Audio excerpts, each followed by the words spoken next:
Oh my god, has it been a minute? Let me turn my mic down. What's up, guys? I just realized, no, all the things are functioning. Is there a chat box? There should be. Oh, wait, I'm stupid. Hold on. Bring the chat over, my guy. I gotta,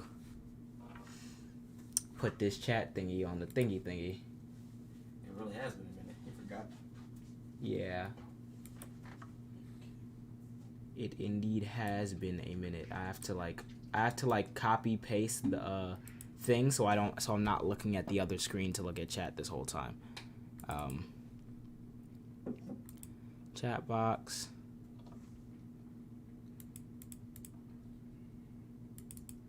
Hey guys, how are you doing?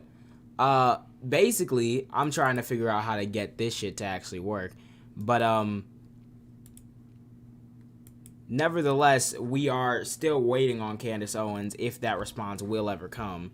I'm gonna be honest, I don't think it will, but hold on, let me just try to get this thing fixed.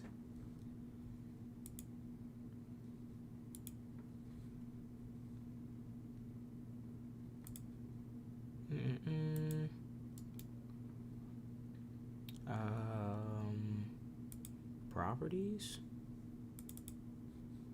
Why does it not work? Hold on, let me trash this and put it back.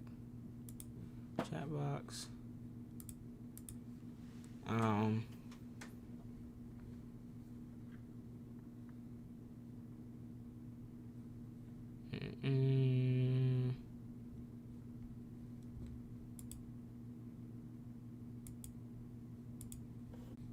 I have to connect my... I'm stupid. My bad, guys.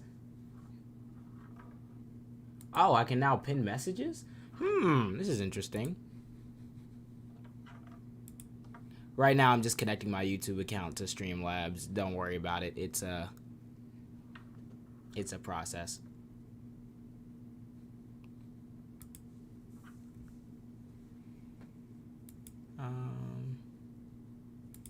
Oh, skip this. How y'all doing? Is she really scheduled to debate you tonight? No, we're waiting on her to respond to me because I'll go over everything. But essentially, yeah,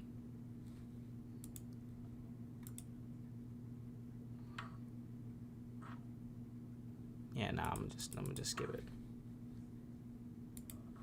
But yeah, she's supposed to debate me, but not debate me, but she's supposed to respond to me because she made the mistake of deciding to respond on Twitter to a video that Conscious Lee put out, and she responded in a way that was basically, to me, it just meant that she didn't have a response. But nevertheless, I'm gonna get to that. So hold on, I just gotta figure out this chat stuff first. URL, paste,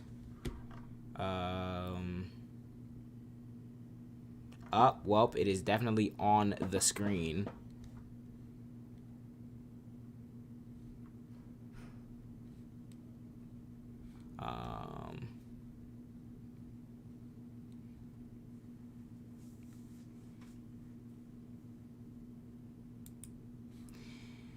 I don't want it to be here like this. That's the thing.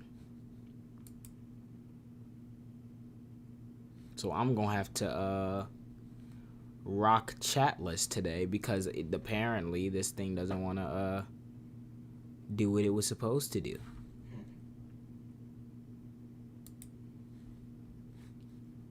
Here, let's go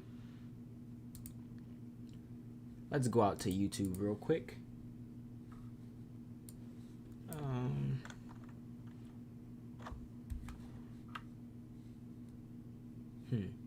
Okay, yeah, let me just open it in another page.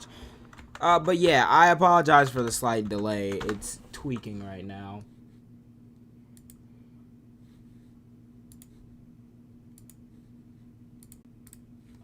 Go to... Okay, so chat box is here. But I wonder how it's supposed to work. considering the source properties are not working.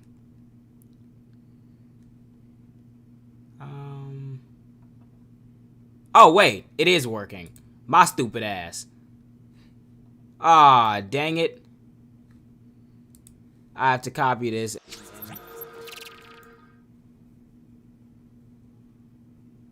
And paste it.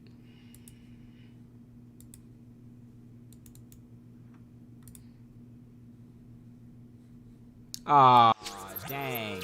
Okay, well, looks like you only gonna get chat in this format because I fucked up and took the chat off for when it's in my camera view. So, yeah. For that, I'm gonna just look here and read the chat, whatnot. But, you hated to fuck up in your video. Thank you. Thank you. Please call her out on her hate towards BLM. That's something that we actually do need to talk about. Because I feel as though the narrative around Black Lives Matter has plummeted to the floor for reasons that are partially BLM's fault and reasons that are partially just, you know, people preying on people's downfall, as the great T Grizzly once said. But my thing is, right, not to rant too much because I kind of do want to get into watching this debate. Actually, what do you guys want me to do right now? Do you want me to go into the whole Candace Owens situation right now and explain where it is, or do you want me to go and look at the debate that should be starting in like 5 minutes? Did she acknowledge you? Yes, she responded on Twitter.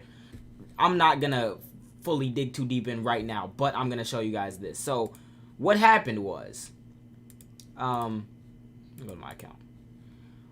Essentially what happened was, Candace here, good old Candace. I made my video on TikTok that many of you guys have seen at this point, which garnered a lot of attention. And I'm thinking like, yeah, it garnered a lot of attention, but she's not gonna actually like pay attention to me or respond or anything. And because in my mind, I'm like, it's pretty smart if she doesn't, because she can just write it off as, oh, it was some loser and I didn't see who it was. But Candace here, whose pride is something else, seen my video, which now has 1.2 million on Twitter thanks to Consciously, thank you. This title is great too. And I'm like, okay, what's gonna be the result of this? Let me go see this thread. Let me actually find the thread at which this whole thing started.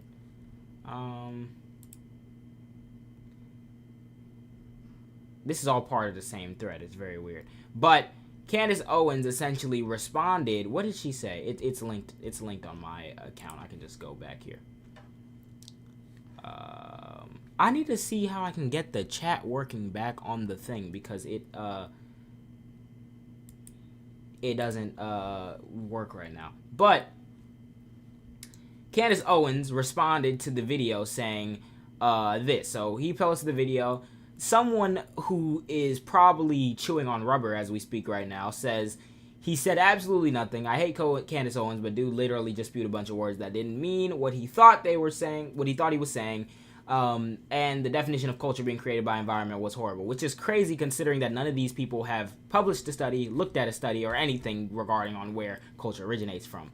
But anyway, Candace Owens responds, LMFAO, I just watched this and it made entirely no sense. So we watched the video?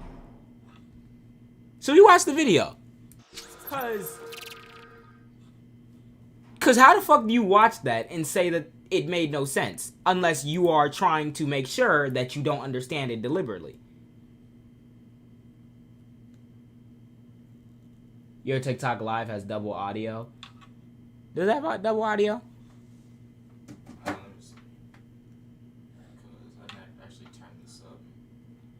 Don't turn it up because then it's gonna have like quadruple audio. Just turn that back down all the way. Turn the audio all the way off and see if It's all the way off, but let me check. I wonder if just check on your phone. But by the way, yeah, on TikTok you can go on your phone. That's Tim, by the way. I'm live from my dorm currently, so is Auntie Candace gonna? Oh, you could insert ads while. Oh, it froze. It froze. It froze. Okay, I hear you on the audio. It didn't seem like it was going back and forth, doubling Okay. up. Oh wait, I have to restart.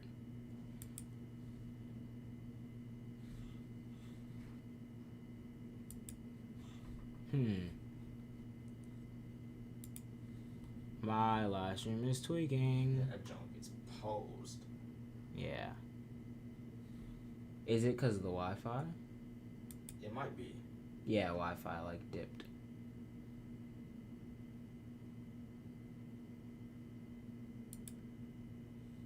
Yeah, the Wi-Fi is dying. React. I can't live stream from the school is what I feel like is happening.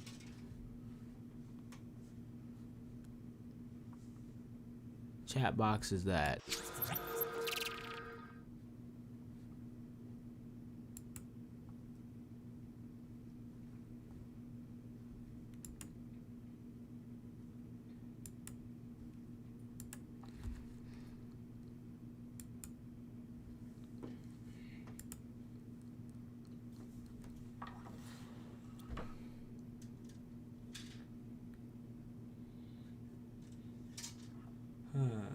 Oh, now the connection's back. Now it says excellent. Like, how does it go from excellent to dying inside? To back to excellent. I apologize for that. I don't know how often it's gonna happen because I don't know what the school Wi-Fi is tweaking on. But The picture's still paused on the RN. Yep, there it is now. Oh, it's starting. Okay, cool. Yeah, it just died and then came back. So right now I am currently trying to link this shit to my shit.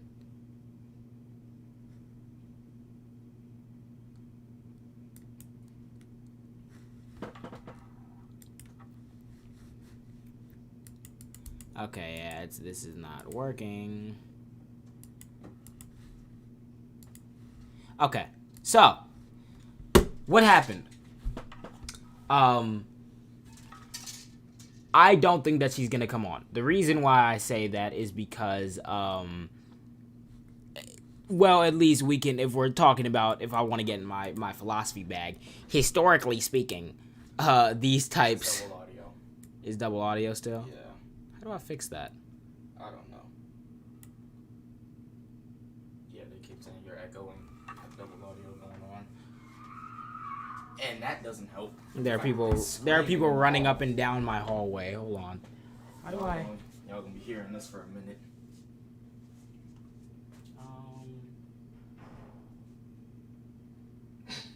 It sounds like someone got. Sounds like someone died. Allow you guys to play. Let me. How do I edit this?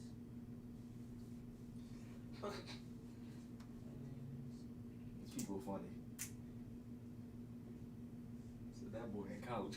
These people funny. Yeah. How do I make it so it doesn't audio? Screen share settings.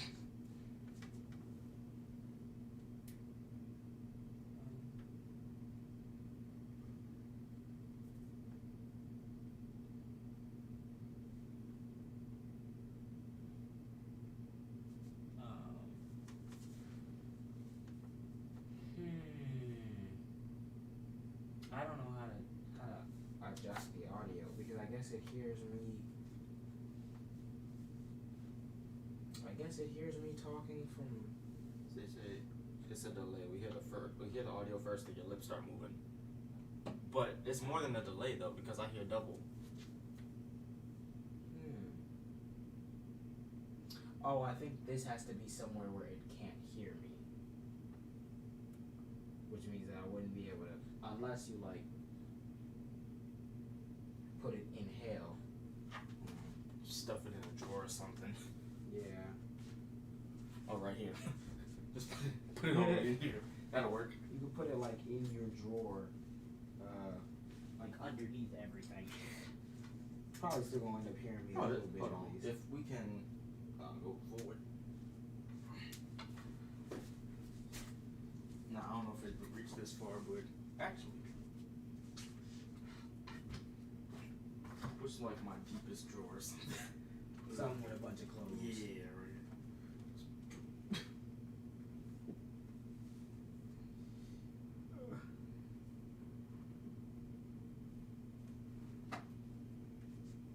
We gonna try to see, is the chat up still? Yep.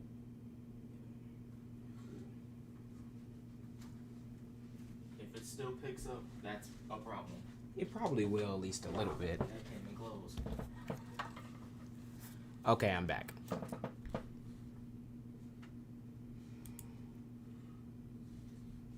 Oh wait, the stream disconnected. Now it's a little muffled, but it's still gonna pick up. Especially since I can't close the drawer because it doesn't reach all the way. Attempting to reconnect. Wait, stream is which one is it?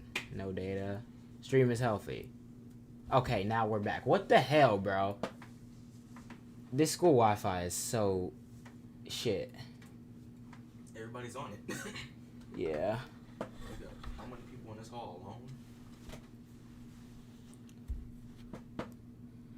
I apologize. We gonna get real fluctuating things.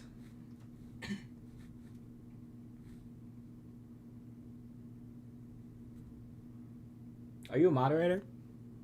I have no idea. I think Matt or something is here then. Okay, so I think what we're gonna do is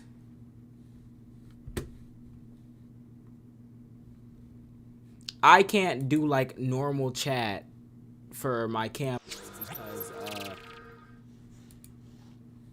because what's it called? I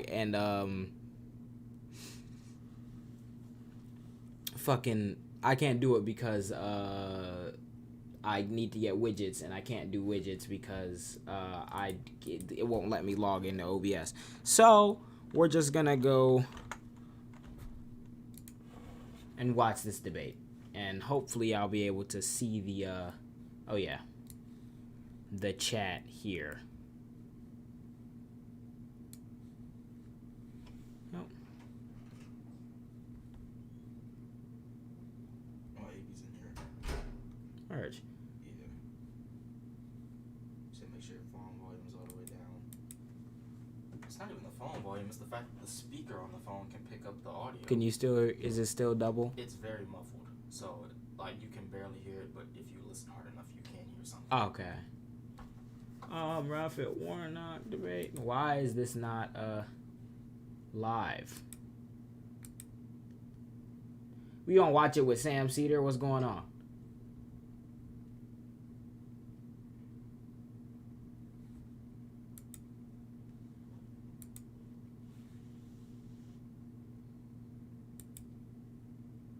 How are they watching it?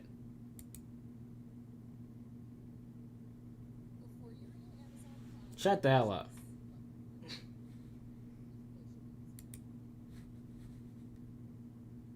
God, Sam is such a boomer, says Michaela Davis. I'm late Gen X. Get some legal 420 when you're there. In New York, it's... That man, Sam Cedar, looked tired. Where do I go to watch the debate?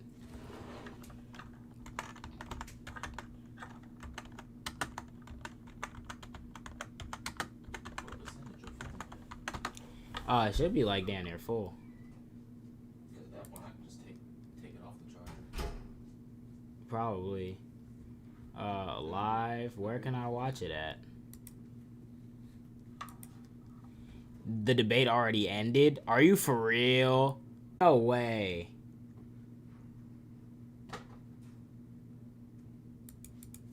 No way. Am I stupid because it's time zones? Oh, I'm stupid because it's time zones.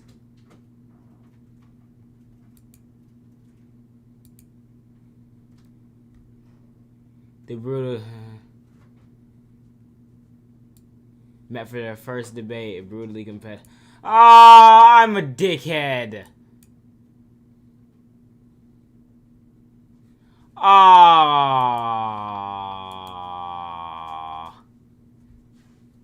Ah. No. Senator rally this evening at the Alita Hotel. No.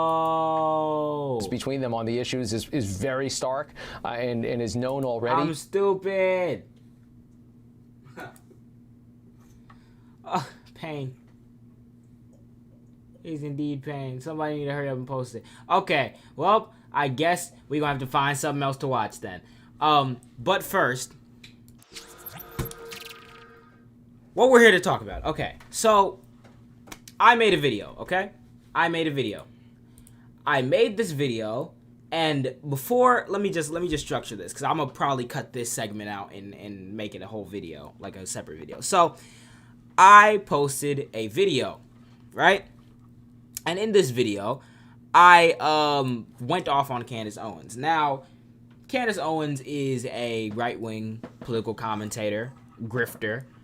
Probably doesn't actually have any genuine policy positions, but is just after the money. This is informed by multiple things that we can go over on this stream. And again, by the way, if the stream starts lagging, I don't know what to do about it, because the Wi-Fi here is very finicky. So, essentially, I made a video about her, and as soon as I got done recording the video, I said to my roommate, I was like, this is definitely the best video I've ever made in my entire life. And the reason why is because I deliberately made it a point to not be too emotional, because I really don't have that many emotions for Candace Owens and getting mad about the bullshit. Okay, and now the stream's back. So, like I was saying, I made a video and I said that I was going to be the best one that I ever made because I spent a lot of time reading the studies, trying to formulate exactly how I was going to put forward the argument, because I know these conservative types, especially the ones of Daily Wire, the Michael Knowleses, the Ben Shapiro's, Matt Walsh's, Candace Owens, they're all very, very slippery, and they have huge PR teams that are dedicated to keeping their image intact and making sure they don't,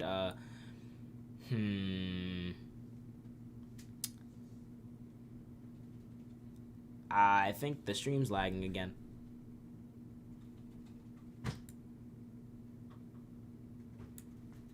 There we go. They have huge PR teams that are dedicated to making sure that they don't look like a fool, even though none of their arguments can be made backing up usually anything, especially when it comes to culture war issues that they love to focus on. So, with that being said, I make my video. Now, I said to myself that it was the best video that I ever made.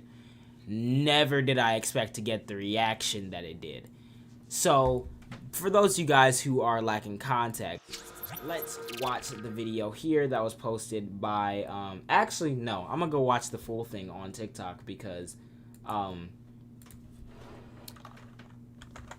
or I can just do it on Instagram, actually. Let me log into my Instagram. Y'all can't see that.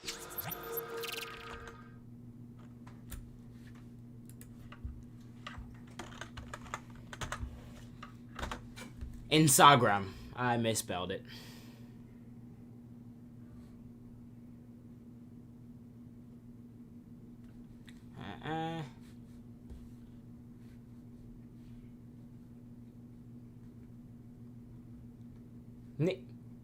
Oh, Wi-Fi is dying. Again. Yeah, that's why this shit's taking forever to load.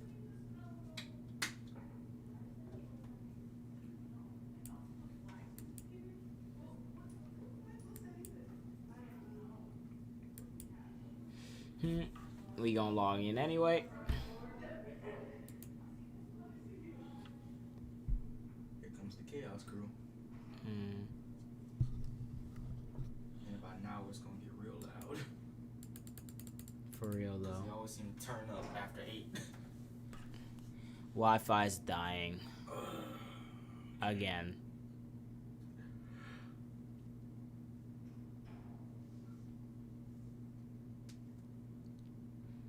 I miss the Wi-Fi at my house. Yeah, your Wi-Fi was godly. I ain't gonna lie. I really miss This it. is the Wi-Fi I had in 7th grade. This is This was the This Wi-Fi. is- It was Matt's Wi-Fi.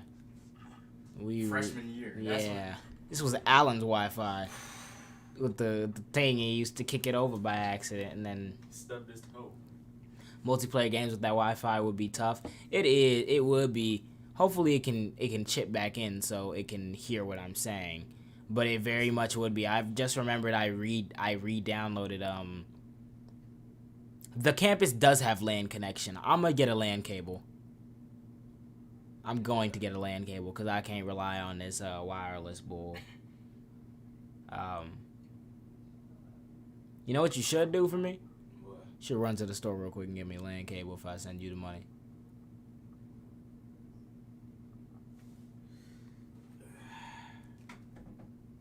Causing me to do more physical labor. The key is in my little. Is it in my bag? It better be. Yeah, I think it should be, or on my bed. Talking about buying. And then we go hook up this LAN. Yeah, LAN cable right Just gonna here. struggle for a minute while I'm gone. We're gonna get a LAN cable, guys. We're gonna get a LAN cable because this is donate so you can get better Wi-Fi. Yeah. We're definitely gonna get a LAN cable. Donations are accepted. Oh, would you look at that? My Instagram finally loaded. Please do donate so I can get better Wi-Fi. That would be fantastic.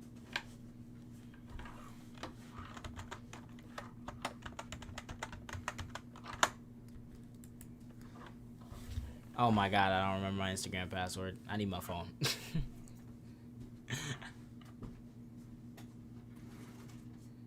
The muffling will come back. I know, I just won't talk.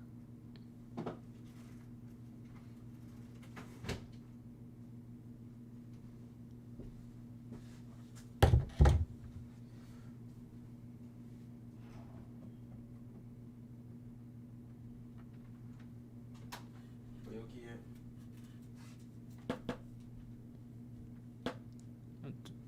Pause. Pausing the live. Where's thy wallet? I never searched for no LAN cable before, so there's a specific type you want me to get. I don't think there is a specific type you're gonna get.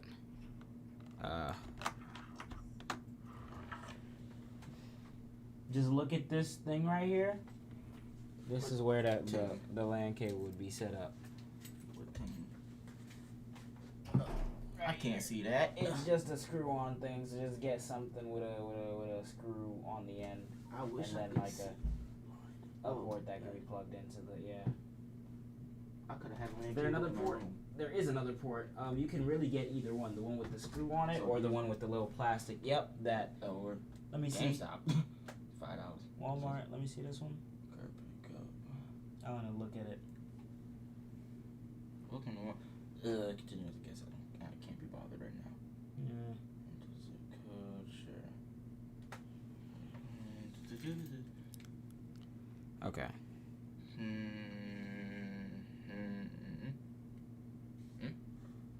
Yeah. Cool. 75 feet. Jesus YouTube's lagging. Christ. TikTok is good. 75. That's 75. You don't need no 75-foot one. That's why it's $20. Yeah. 7 foot. Yeah, that's. That would be. Yeah, 7 foot's fine. Decatur. No.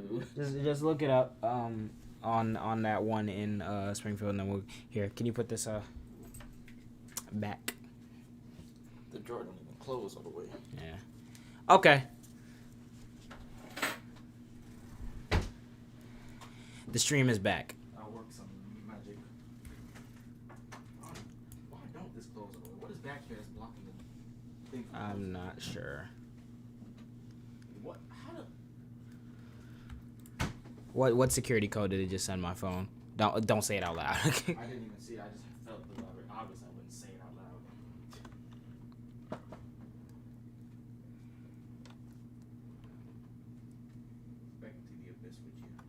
I'm sorry that we're going through all the technical difficulties in the goddamn world, but you can only do so much when the Wi-Fi is genuine balls. That's being generous. And it blocks off all data from working here too, so like you kind of force Yeah. to use the Wi-Fi. Where did I put my wallet? I just had it. Why do I keep... Oh, I'm an idiot. Nick, you didn't tell me the code. You stupid. I'm like, what is you I doing? was gonna leave without saying nothing. Oh no, where'd it go? Where is it?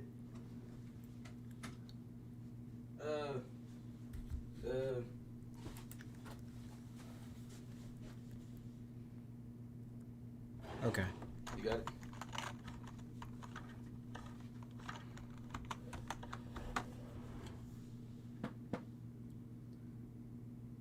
Let's hope that it actually lets me log in. Yes, yeah, it's a unrecognized PC. Just Yep. logged in. So you're in. Okay. Continuing the story. Oh my God, the Phillies beat the hell out of the Braves today. Okay. Yeah. So, continuing with the story, right? I posted a video, okay? Let me restart. Hopefully it doesn't lag while I'm talking. I'm going to try to get it about the way. I posted a video, okay?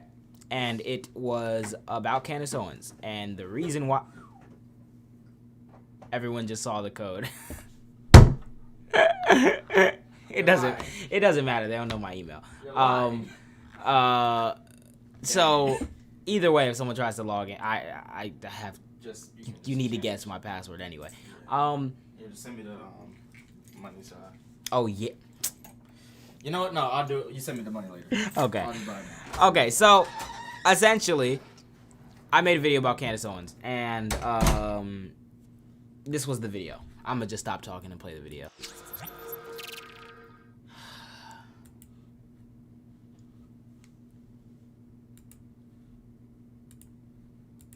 Lives Matter t-shirt on first. You did by intentionally ignoring what Black Lives Matter would actually mean if it was applied. And it's people like this that are exactly the reason why I say what I say in the way that I say it. I'm about to ether your shit. Now rewind. Let's run this shit back point by point. It wasn't Kanye West that put the White Lives Matter t-shirt on first. You did by intentionally ignoring what Black Lives Matter would actually mean if it was applied. Okay, I have a criticism of how I respond right here. So, when she says Kanye didn't put on the White Lives Matter shirt first, you did by ignoring the what Black Lives Matter would mean. What she meant by that is saying that by us ignoring what BLM would mean in her worldview, we are actually the racist ones or the white supremacist ones, at least in our view, because when people wear White Lives Matter shirts, that makes them white supremacist or whatever. And either way, what I'm about to say still applies, because if you're saying that us wearing the White Lives Matter shirts are the actual, like if you're saying that us ignoring black issues means that you're wearing the White Lives Matter shirt, that means that by wearing the White Lives Matter shirt, you are ignoring black issues, which is what Candace Owens did. So you're trying to say that, you trying to clear your record on you wearing the White Lives Matter or Kanye wearing it first, it was actually us. Is you implicitly suggesting that for one reason or another, you wearing that White Lives Matter shirt is a bad thing? Now, it could be bad because in our view, it makes you a white supremacist, it makes you a racist. Or, in her view, you're ignoring black issues, thus you're wearing the White Lives Matter shirt, actually, like hypothetically. But if hypothetically ignoring black issues means that you are hypothetically wearing the White Lives Matter shirt, then you actually wearing the White Lives Matter shirt means that you're actually ignoring black issues. So either way, that's fucking stupid on her part. So, and then the way that I interpreted it was her saying, oh, I wasn't gonna, or you guys made Kanye or made me pull out this shirt, which kind of still is being insinuated here. And even then, the same logic applies, because if we made you put the White Lives Matter shirt on, then you're saying we made you take the opposite position. And if White Lives Matter is the opposite position of Black Lives Matter, then what we were saying all along was the truth. So, she's already 0 for 1, and I did not even mention the shit that I'm about to say right now. Simultaneous gall and irony of somebody who's on a network that is literally funded by fossil fuel billionaires to push a conservative worldview telling us that we deliberately ignore what BLM would mean is fucking crazy to me. 2. The simultaneous gall and irony of you telling the black community, look what you made me do, when both you and Kanye West are incredibly wealthy and could be educated on these topics if you gave a fuck, is crazy to me. 3. The fact that you don't fucking realize that you saying black people are ignoring the issues in the community, thus you had to put on the White Lives Matter shirt, is implicitly suggesting that White Lives Matter is antithetical to Black Lives Matter, is fucking crazy to me. Meaning the whole shit about ALM and, oh, don't forget about white people because we go through shit too, was literally just all bullshit according to your logic. Don't you have some media training? How did y'all watch that footage back and not realize that you just contradicted the fuck out of yourself? And 4, we'll get to the discussion about what Black Lives Matter would actually mean in a minute after I let you get up real quick. It would mean taking a look at the real problem that is happening, which is our culture, a celebration of perversity pitched to us as if it's diversity. It's not. It is not diversity that we are celebrating. It is perversity. You said the same thing twice, and both times it meant less than nothing. 1, where does culture come from, Candace? Tell me where. If you're trying to make the argument that black people are just genetically predisposed to have a bad culture, please do, and you'll get blown the fuck out of the water. But if I'm going to be charitable to you and assume you're not making that argument, you have to acknowledge that. And I wonder if there's a connection between the environment in which black people in America were placed in and the outcomes in their culture and socioeconomic status. See, the difference with me is I don't just... I saw, no, I'm not debating her now. I'm still waiting on her to respond to me. I'm actually going to check Twitter and everything when I'm done here, but I'm kind of just going over generally what happened. So, I saw people in the tweet, when she responded to me on Twitter saying that she's going to reply. I saw people saying, JJ, or saying, JJ said nothing. His definition of culture, or of environment, or culture coming from environment is... It's not. It comes from teachings. I heard 2 things. I heard that it came from teachings, and I heard that white people can have a different culture even if they live in a black neighborhood. Thus, environment doesn't make a thing. First of all, starting with the whole culture is from teachings. What the fuck are teachings?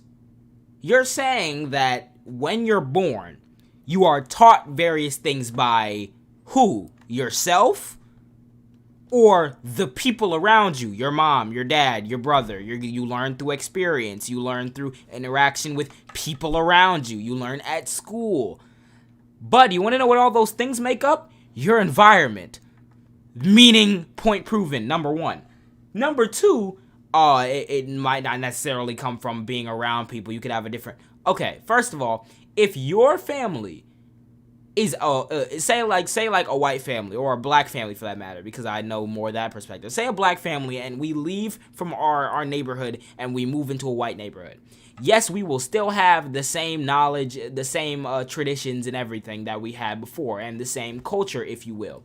Although our day-to-day experiences and how we interact with those around us will change because it's a different setting. Thus, new culture will develop out of that. Probably inherently throughout the neighborhood because a new black family just moved in. And for us because, it's a kind of culture shock. We just moved into a big-ass white neighborhood. But even then, that's different than a family or families that remain in the same area around each other for a long period of time.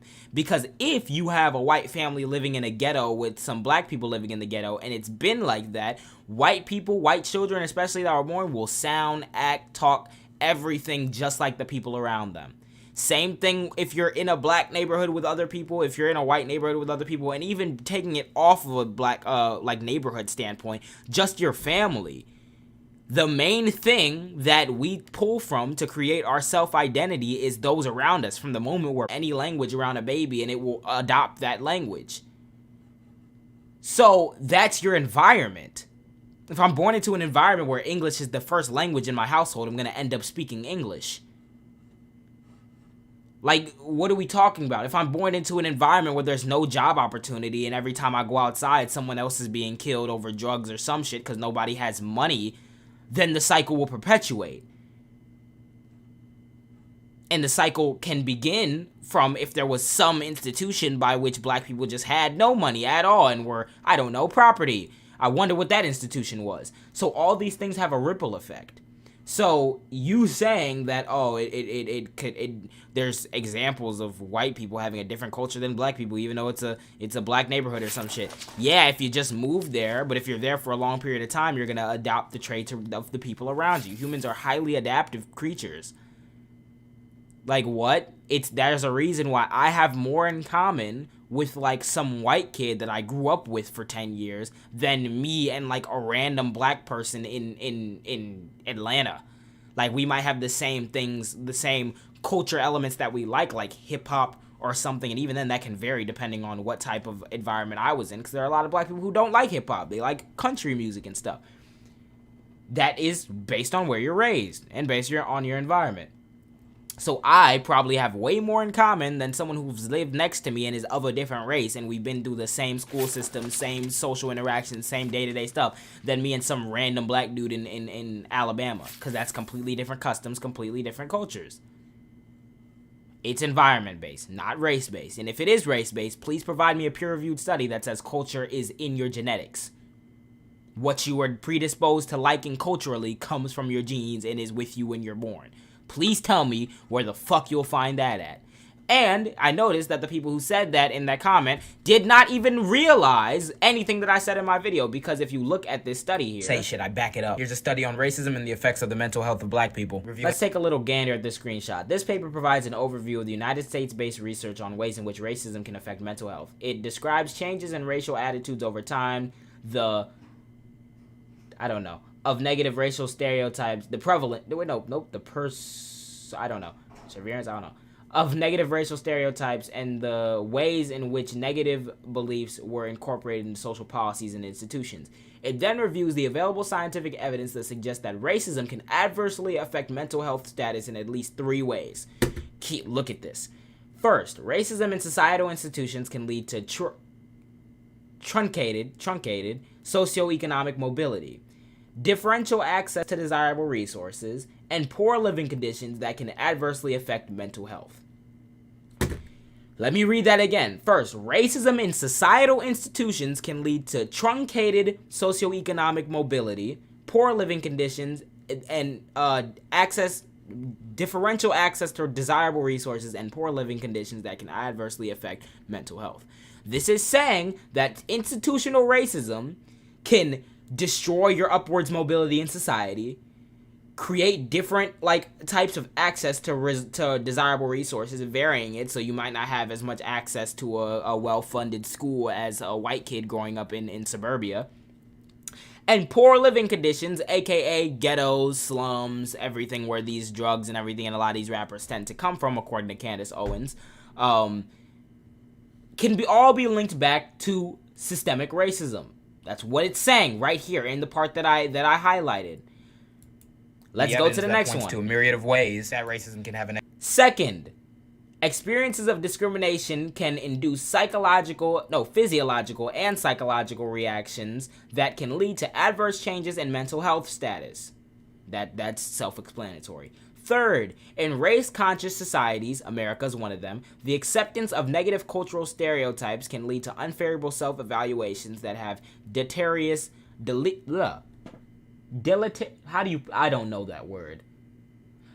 effects on psychological well-being. So, it's saying, firstly, that institutional racism can lead to all these types of material conditions for black people that are negative due to racism. Second, the experiences of discrimination can fuck you up mentally. And third, the cultural stereotypes can also end up fucking you up mentally. So, with that being said, you trying to attack something like rap and saying that, they're saying drugs and guns and it's overly sexualized. You saying that all of that does not really scan when you realize that all those things are a product of the things that were listed in this study first, which is truncated societal socioeconomic mobility, access to desirable things, and fucking poor living conditions.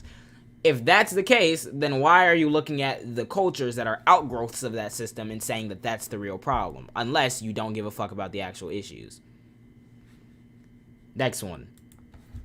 negative impact on black people. Oh, but it gets worse for you. Let's run back what you just showed in your video. It would mean taking a look at the real problem that is happening, which is our culture. Please tell me how the fuck a BLM protest is the real problem happening in the black community. And then you showed Cardi B as if to say that hip-hop and the culture around that is the actual problem in the black community. Mentally, why that's fucking stupid. This goes for anyone out there who believes this too. Here's a study on gang violence in LA, significantly linking proportion of employment and per capita income to gang-related activity. Or we can look at socioeconomic status as a fundamental cause of street criminality. And the studies can keep coming because this is not up for fucking debate. The very basis of some of these rap songs that you guys love to talk about are coming from the environment in which black people were placed in their socioeconomic status. Rap in itself did not stem from the happy-go-lucky circumstances of black people in America. So telling rappers to shut up about their experiences still does not fix the fucking system. And before you say black fatherlessness, take a gander at where they're going. Blaming an outcome for the wrong of a system is as stupid as blaming dishes for not being washed properly and not the dishwasher. And this deliberately shitty line of argumentation you love to engage in stems from the tendency of racist people to view black people as more violent and their culture as problematic. So let me make something abundantly clear. You do not care about these issues. If you did, I'm looking forward to your peer-reviewed response to the evidence. If not, keep tap dancing. Wait, let me get my camera back online because it's tweaking.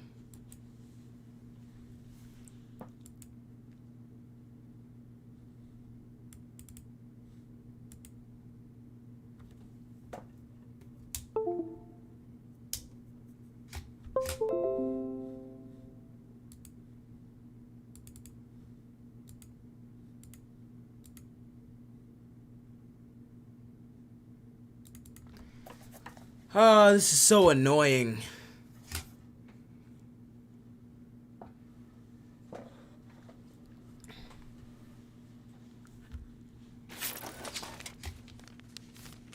There we go. Hi, I'm back. But yeah, so essentially, the problem in the black community, and something that I noticed that I didn't actually end up getting to, which I kind of wish I did end up getting to, was what BLM would actually mean if practiced. What you're saying is true, but the enforcement of that culture, AE supporting and encouraging drill rap, feeds into the problem that Owens is talking about, I believe. So, it's one thing to say that overly glorifying these people's situations can contribute to the problems in the black community. That's one thing.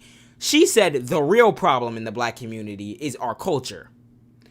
Culture, coming from environment, would make no sense to blame for the real problems in the black community and ignoring systemic racism. Keep in mind, these people don't believe that systemic racism is a thing or a real thing that actually has an effect on black people. They think that everyone just has a victim mentality. So ignoring the thing that created the culture that leads to rap and saying that just rap and hip-hop and that is the problem is racist. And the reason why that's racist is because it's not a secret that they were trying to say about how bad it was, how degenerate it was, how morally condemnable it was.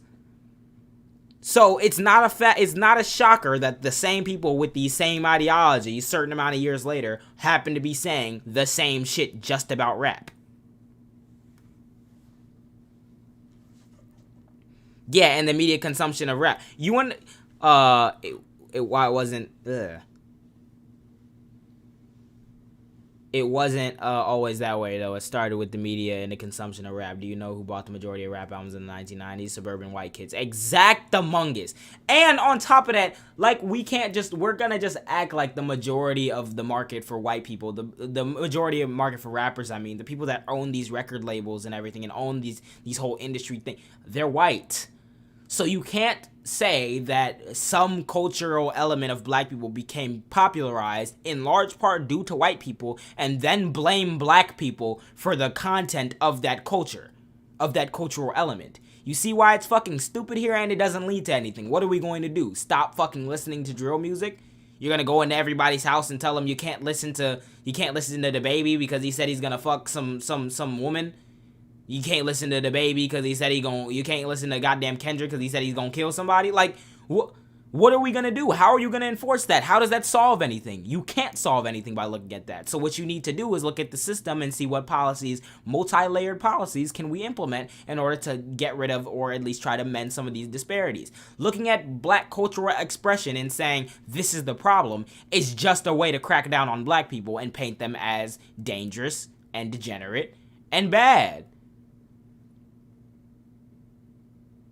Although rap has lost weight along the years, is not to blame for whatever problems are in the community, because those same problems have been here since before rap. Exactamungus. We just forgot, like, I know a lot of people tend to forget that, like, slavery happened and had a massive effect on black people, but it's like, we started from a position of no money.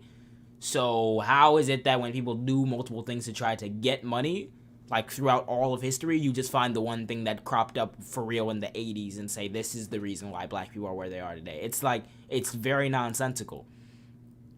100%, but I'm not talking about who consumes it when they say support and encouraging. But white people also support and encourage it. This is the problem. Everybody who listens to hip-hop implicitly supports and encourages the actions in hip-hop. And the reason why is because if you don't like the actions, then contributing money to an artist through listening to them, buying their albums or whatever, so that they can go and mess around with women or go, like, you're implicitly supporting that by listening to it. But that's a thing that we kind of accept, because it's like you're implicitly supporting, not supporting morally, but you're giving the financial means for people to do things whenever you consume anything. Like, this, have you ever heard of the phrase, there's no such thing as ethical consumption under capitalism?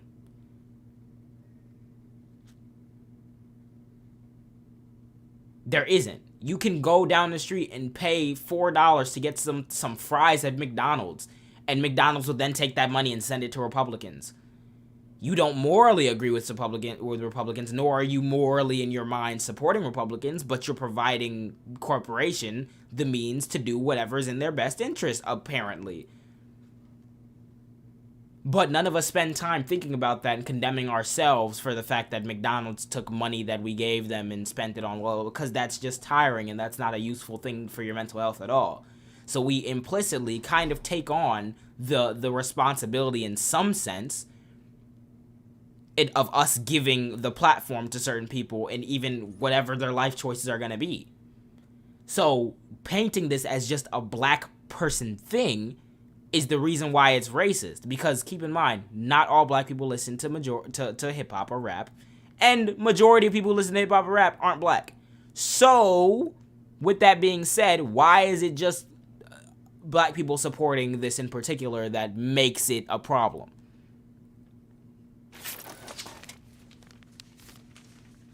I know, but there's a huge difference between participating in it and buying and listening. Yes, you're not actually going in yourself giving someone, some rapper, the drugs, or giving some rapper, whatever, the guns. But if we're listening to the music, and we have agreed as a society that it really isn't, like, no one genuinely stops listening to artists, realistically, no matter what they do, which is kind of bad in my opinion, at least in, like, the case of people like R. Kelly. But it's like, you can't be put, and even this is the crux of the argument. You cannot, as black people, be put in a situation in which you are provided with 1,000,000,001 substantial institutional barriers. You are money kept away from you, generational wealth kept away from you, blah, blah, blah. And then the results, whether it's robbery, whether it's crime, whether it's drug dealing, whether it's rap, whether it's all these negative things, because we like to focus on the negative things, you can't then say, well, those negative things are now you can't say those negative things are a problem without also saying the thing that created those negative things are a problem. The problem is, Candace Owens doesn't believe in systemic racism, believes that all black people are just individually choosing to be in a bad position, but also saying that the culture is bad. What? The culture was created as a result of the fucking institutional environment, or the environment that was created throughout these institutions for black people. So you condemning one without recognizing that it comes from the other is you just shifting the burden onto black people again, which is why it's racist.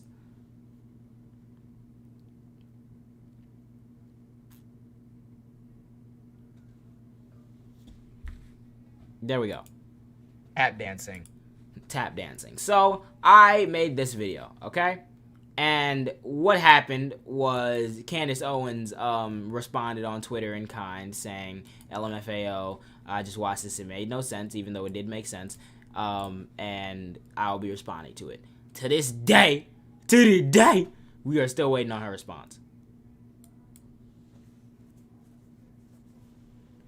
And she just did a thing smearing Black Lives Matter, of course. She's out doing whatever it is with her family right now. Whenever she gets back in the studio in the next 5 years, I'll be expecting her to do something. But as far as I've seen so far, I don't believe that there's been any response on Candace's end.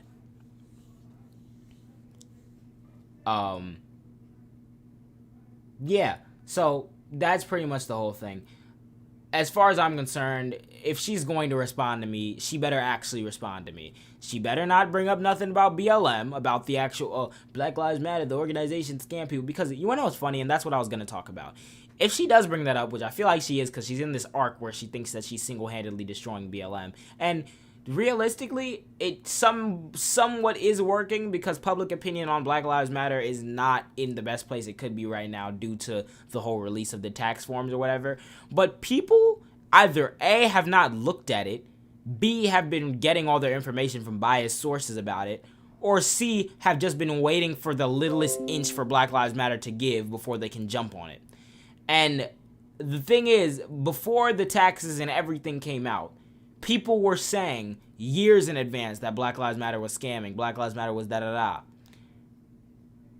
When I look at the taxes stuff that came out, it's very fucking weak.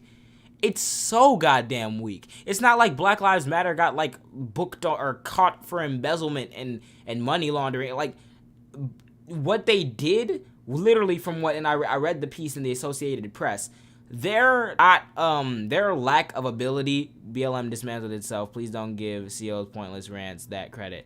My thing is, right, the Black Lives Matter movement is still like, the people have been using the organization is this, the organization is that, as a scapegoat or as a little red herring to not come to terms with the fact that they just genuinely don't like black civil rights movements. Many of these people, you probably won't find a single person who studies in depth into what the moves of the organization was, but also genuinely supports black people. It's very rare to see those people. So a lot of them just use the organization in place of I just don't like the movement or like black people, but I'm not going to say that because, yeah.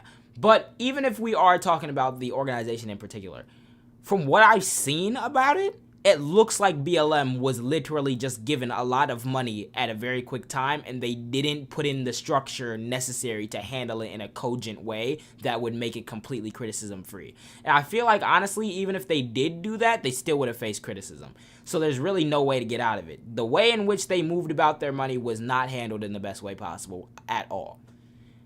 And it's not like and whether or not they committed any crimes, that's for a court to decide. People would just feel like the jury's out, they scam. Scamming on behalf of a 501c3 organization is illegal. And if they did scam, it will come out and they will fucking be in court. They are not in court, nor have they been charged with anything right now, so people are jumping the gun. But from what I've seen, it looks like the optics of what they did is bad more than the actions, you know? BLM, the org is sketchy. I still don't get supporting Jussie Smollett. Either way, putting the whole move. The whole Jussie Smollett thing was kind of dumb on their part. That's the issue. All political lies contain truths. Was how they corral the sheep. People are too lazy to research and quicker to... That's my thing. It's like, as soon as anything, as soon as a pin dropped, slightly indicating that something could possibly be wrong, months from now,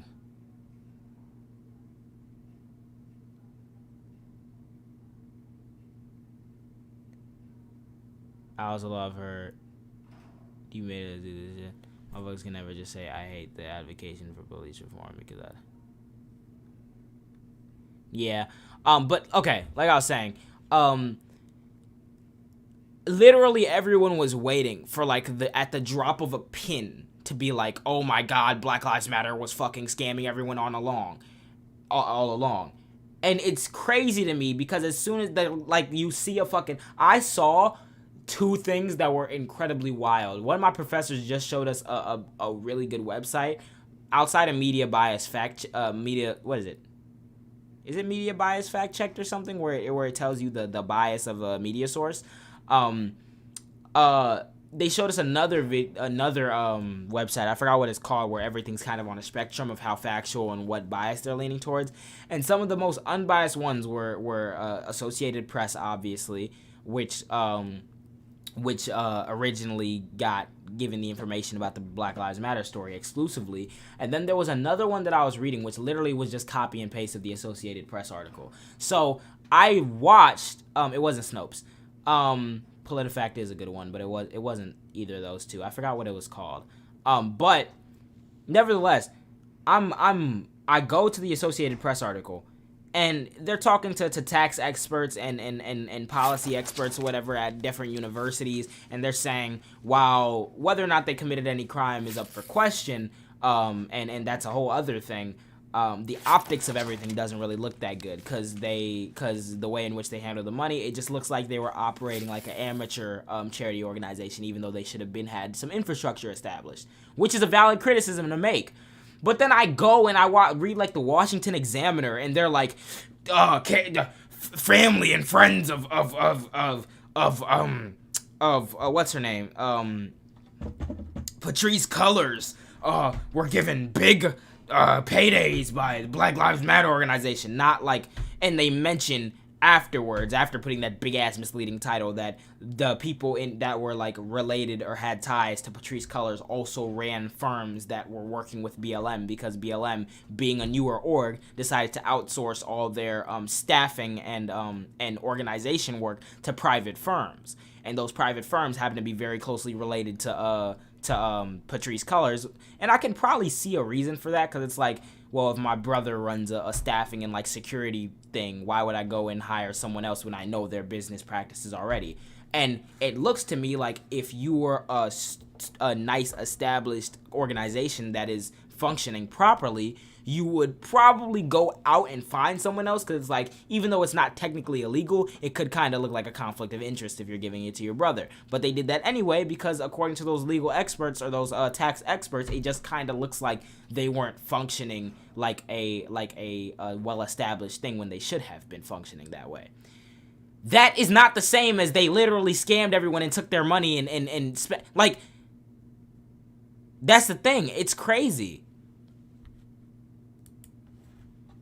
No one really actually looked into this shit. They were just waiting for something to drop. They said BLM released its taxes. They read the first fucking source that confirms their worldview and then ran with it and was like, see, BLM was a scam the whole time. There's no evidence saying that BLM scammed anybody.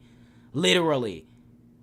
And then they're like, oh, but Patrice, they was a birthday party at some house. They bought a house for like Black Lives Matter related creators and like rappers and stuff. That's why there's a studio in there or whatever. And they bought that as like a creative space for the workers. And then Patrice Cullors used it at one point for her like child's birthday or something like that. Which, when I say that to you, right? When I say that to you, Black Lives Matter, they purchased a compound for like artists and startup content creators regarding BLM or whatever for a workspace. And then Patrice Cullors happened to use it one time for her child's birthday. That doesn't sound as egregious as people fucking made it. Like, the organization bought the thing. And then one of the members of the organization used the thing. And people are like, oh, they took your money. Like, what? Also love that the person you stitch is all... conservative, and conservatives supposedly hate degeneracy, but she has an OnlyFans. The person I stitched has an OnlyFans? Oh, well, that's crazy. Someone tell fucking Tucker Carlson or Ben Shapiro about that. They'd gladly disown her. But basically my point being, people went scorched earth against Black Lives Matter since the day it came out. And they've been looking for reasons to poke holes in it and see something wrong structurally or whatever. When you really think about it and you really read into it, it's not as bad as everyone thinks. Question, did she actually buy a $6 million home? I feel like I forgot what it was. There were multiple properties that were bought. I think one of them was like $5 million, but I'm not sure if that house was the one that was bought by the organization for the creative workspace. I think I remember seeing that compound costing around $5 million. And I feel like when the early articles came out, it just said that Patrice bought it. Let me look up. Let's just read the article.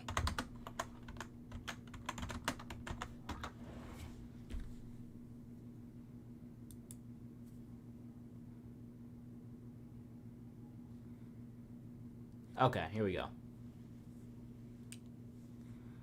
New York AP. The foundation started by the organization of the Black Lives Matter movement is still worth tens of millions of dollars after spending more than $37 million on grants, real estate, consultants, and other expenses, according to tax documents filed with the IRS.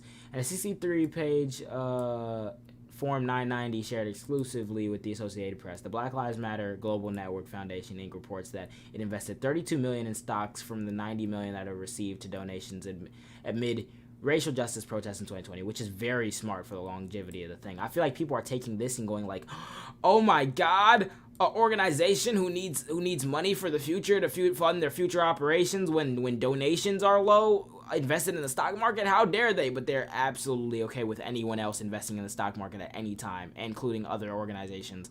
But this is fine to me. I don't really give a fuck.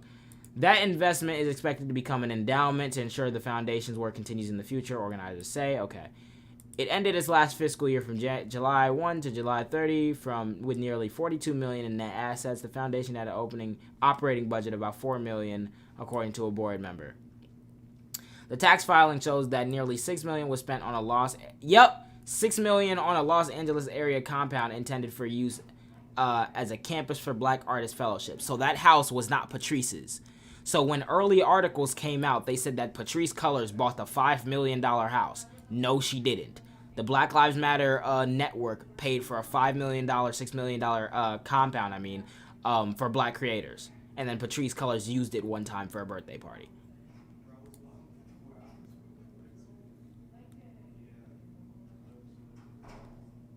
I think another issue people have with organizations spending money like this is because people want to see more legislative pushes from BLM. That is true. I do want to see them advocate for more things. It's not like they haven't advocated for anything or even for a lot. They have done a decent amount, but I feel like it's a little on the other side. It's also a little bit hard because keep in mind it's just an organization. They could be pushing for more things, but there's no guarantee that those things would actually happen or necessarily would get off the ground. I don't know necessarily the logistics when operating a business like that on how to go about that, how to go about lobbying or whatever, doing anything outside of the social pressure through protesting or whatever. But that's not for me to decide. I feel like gutturally though they could have probably pushed for more things.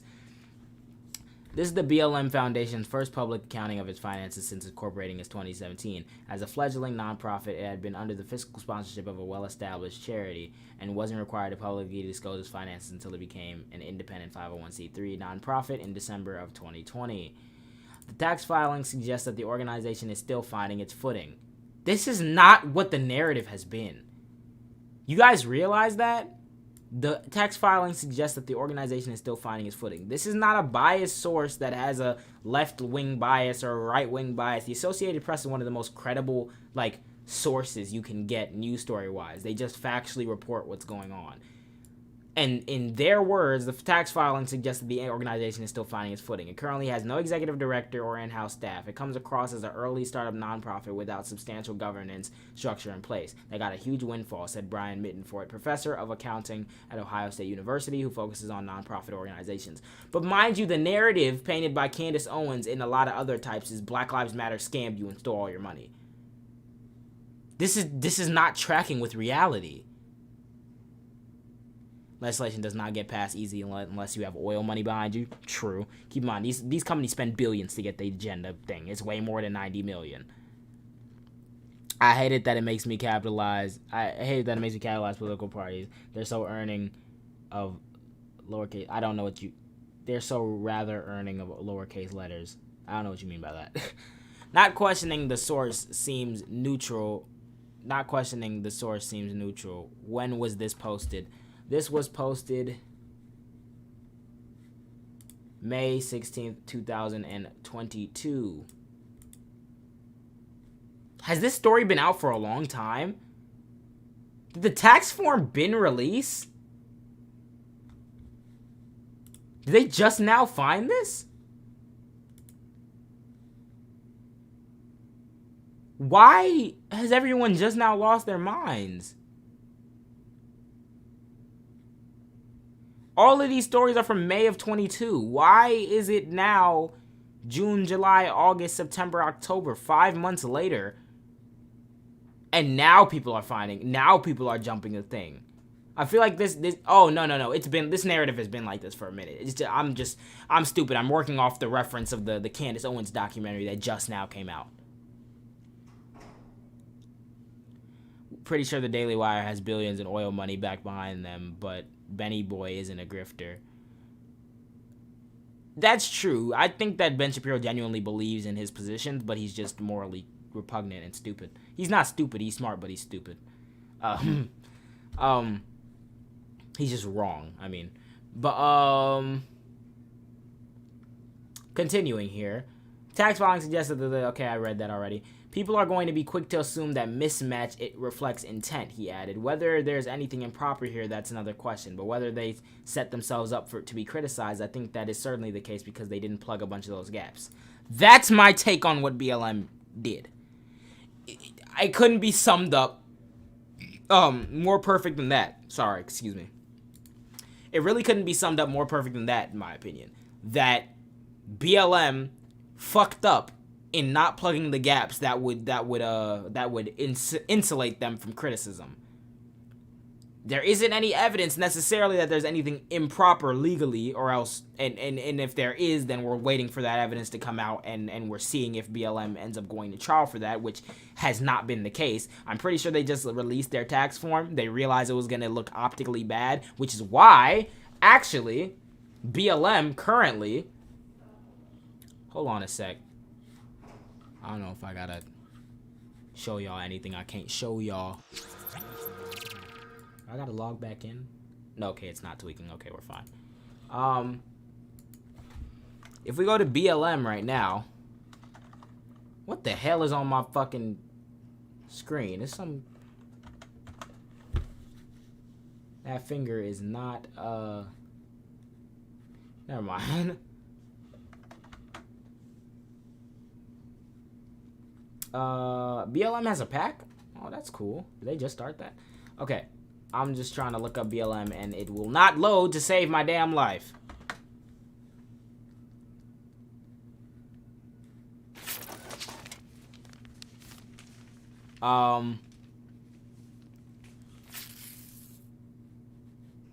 This is not what I'm about to lose my mind. They actually follow me, which is crazy.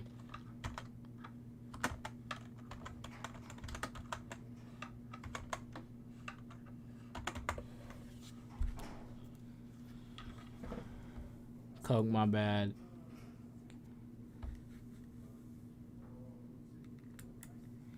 Things that should always be bullshit, everyone.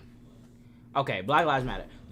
So I think what I was saying was, BLM realized that it was gonna be kind of optically bad what was going on. So, but I don't think it's anything improper. But this is exactly why they have launched their transparency center.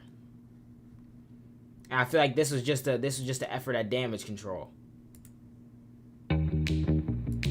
We are unveiling new initiatives to increase the transparency and accountability. We are continuing to disrupt what philanthropy looks like in service to black people. We are in the midst of a powerful transition to a path never charted before.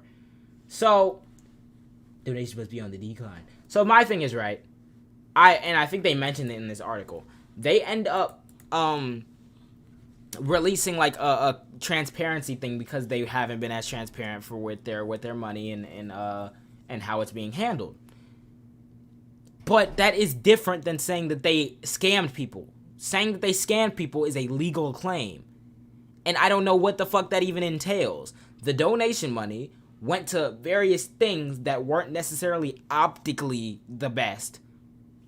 But it's not like they did anything illegal. Now, I'm not saying that people have no right to criticize them. They do have right to criticize them.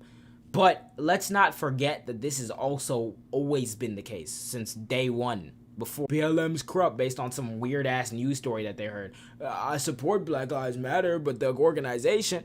But then you look at them and it turns out they actually don't support black people at all. So it's like people jump the gun, really. Oh my God. $6 million on a mansion in LA using donation money. What do you think donation money is used for? And whose mansion do you think it is? Donation money goes to the operating costs and all the expenditures of Black Lives Matter. That's what happens when you give money to a corporation. They use that money. They didn't buy the mansion as we're going to take your money and buy a mansion. The tax filing shows that a nearly $6 million was spent on a Los Angeles area compound intended for use as a campus for Black Artist Fellowship. It wasn't for personal use. It literally says it right there. You can argue that, but this is you're gonna have to take it up with the AP. She admitted she used the mansion for parties. She used the compound once for her child's birthday. What is parties? What is plural?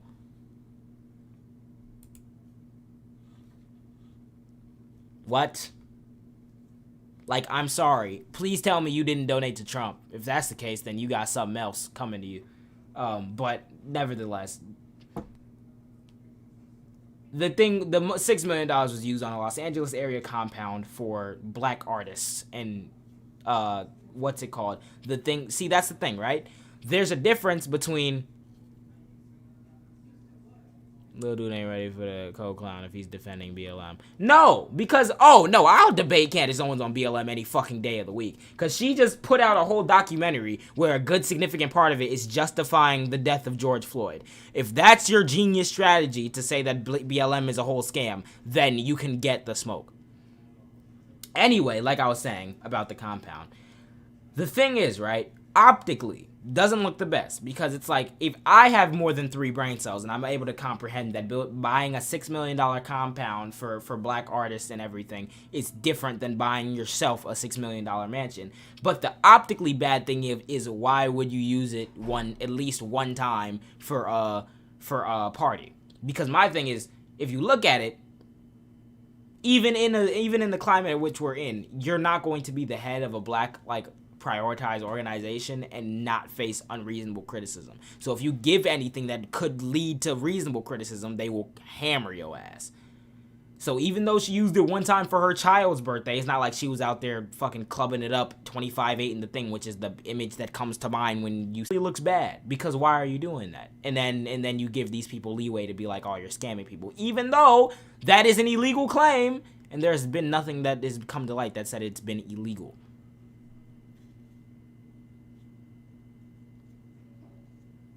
It's a luxury property. They could have gotten a large warehouse for less. That is true that they could have gotten a large warehouse for less. But again, that depends on a determination that none of us are privy to. Like, sure, but it doesn't match with what they want to use with it. Like, if they want to use it for a creative space for Black artists and having a studio in it or whatever, like in LA, chances are you ain't gonna find no warehouses just like that in LA that's just like super affordable. And if the price is the problem here, then at what point is it not a problem?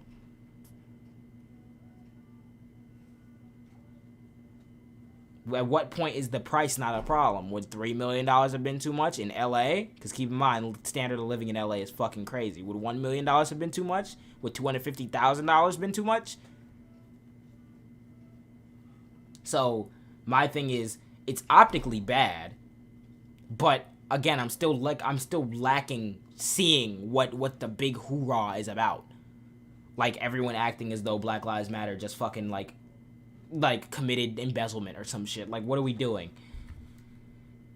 In December 2020, let me get back to where I was. The BLM movement emerged in 2013. Okay, we know that. Founders. When the foundation leaders revealed the windfall of donations in the aftermath of the protests in 2020 over George Floyd's murder at the hands of Minneapolis police, Local chapter organizers and families of police brutality victims reacted angrily. Until then, the foundation had not been transparent with the most devoted BLM organizer, many of whom accused the national leaders of shutting them out of discussions on how financial resources were allocated. This is stupid. Why the fuck are you doing that? Discuss it with the local chapters. This is the shit I'm talking about. When you do stuff like this, you give people fucking room to criticize.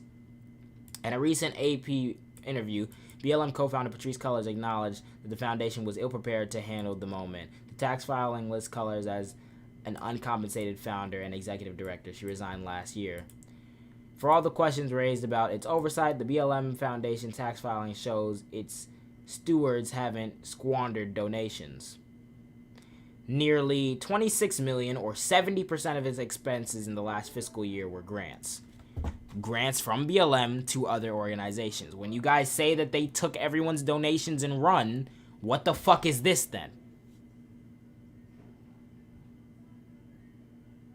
Questions raised about its oversight. The BLM Foundation's tax filings show its stewards haven't squandered donations. Nearly $26 million, or 70% of its expenses in the last fiscal year, were grants. So, and I'm pretty sure like that's more than traditional businesses in this industry or something like that.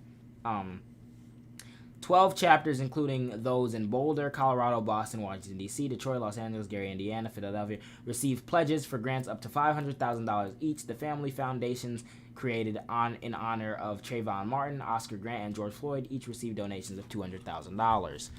The Michael O.D. Brown We Love Our Sons and Daughters Foundation is run by Michael Brown Jr. The Michael O.D. Brown We Love Our Sons and Daughters Foundation, run by Michael Brown Jr.'s mother, Leslie McSpadden, was approved for a larger grant of $1.4 million. McSpadden is happy to have the BLM Foundation support. A Brown Foundation representative said, "This 990 reveals that the BLM Foundation is the largest black abolitionist nonprofit organization that has ever existed in Nation history. What we're doing has never been done before, and that's not really a good excuse." Earlier this month, the foundation announced Browers as one of the 3 members of its board of directors. He serves with board chair Cicely Gay, and communications professional with more than 20 years of experience in nonprofit and philanthropic organizations. Dr. Dezane Parker, a member of BLM Los Angeles chapter whose work focuses on the impact of incarceration on families. So, my thing is, right? We have the proof that they didn't like take everyone's donation money and run. They still took 70% and did it in grants to various chapters in different states and everything.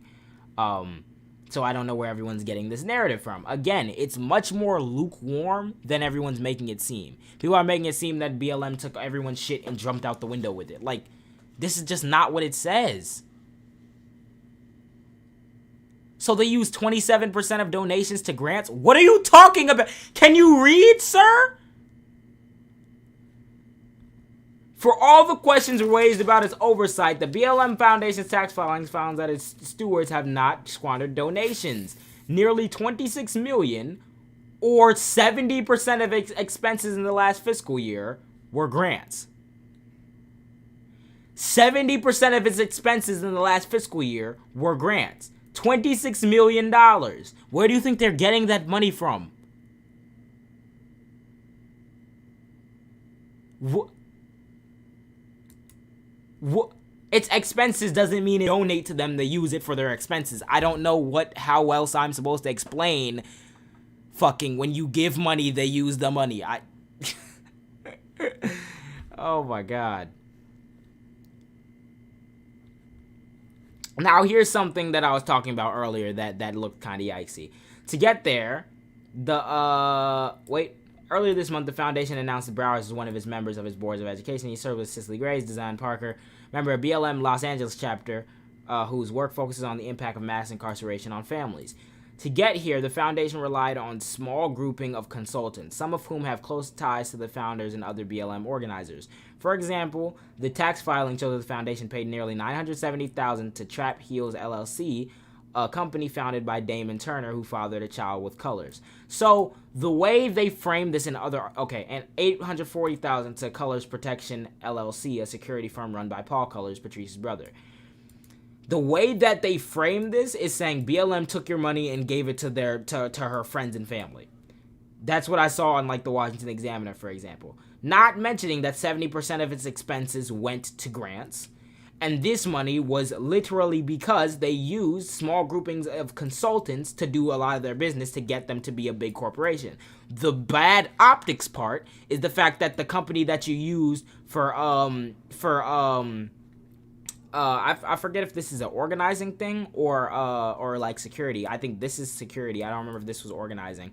But one of the corporations that you donate to is owned by the person you fathered a child with, and the other one that provided with protection for BLM is Paul Colors. So I understand the inkling to want to rely on close-knit like businesses to help you run your operation, considering like those are the people you're gonna trust more. Like if my brother ran a security firm and I was like doing a organization that was gonna be dealing in protests that needed security, I'd probably hit up my brother to do it because I trust him over everyone else. Nevertheless, it still looks bad optically because you just gave the money to because your brother owns the thing and you're already in the spotlight and people are going to be waiting on a reason to criticize you. Again, not illegal, but optically bad. This is the thing. The whole thing with the whole BLM thing is just it looks optically bad. So conservatives seized on that, and now we have a fucking million-year documentary on why George Floyd deserved to die, actually. Like, what? What are we doing? Browers, who previously served as deputy executive director, is a founder and president of a firm that receives the lion's share of money spent on consultants in the last fiscal year. Browers Consulting provided much of the foundation's operational support, including staffing, fundraising, and other key services, and was paid more than $2.1 million according to the tax filing. So this corporation that was owned by Browers, the person that they mentioned above, was providing BLM with most of its staffing and fundraising and other key services. So of course they got money.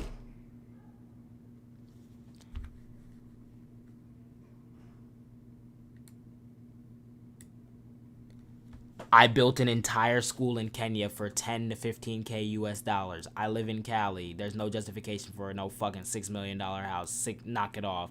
See, this is why Candaces of the world win. Are you fucking stupid? Do you understand the concept of inflation and the concept of devalued currency?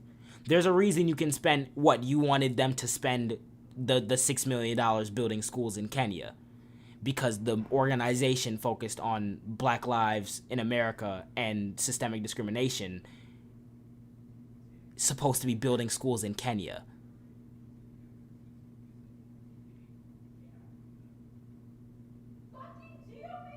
I'm concerned that many of you have never looked at like the expenditures of any other corporation or nonprofit, because if you've looked at the expenditures of any other corporation, I don't understand why you're not holding them to the same standard.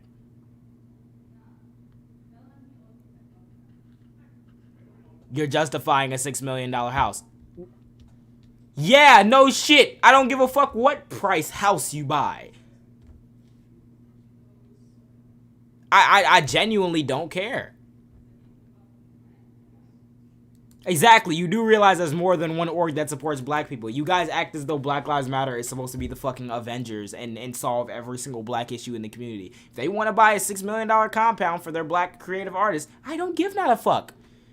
I genuinely don't give not a fuck. Considering that 70% of their money went to grants, and this literally just said half a paragraph ago they didn't squander their donations like you guys think they did, who the fuck gives a fuck what type of house they buy?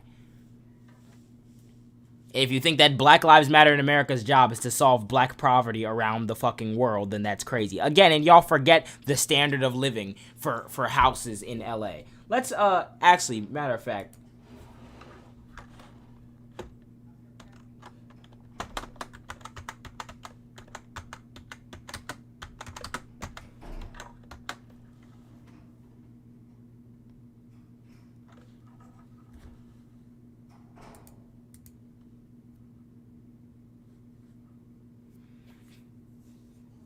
Compounds in LA, 19 million, 4.9 million, 2.85 million, 1.9. This is a fucking lot. And then that's not even factor for land alone. And then you got to build on it.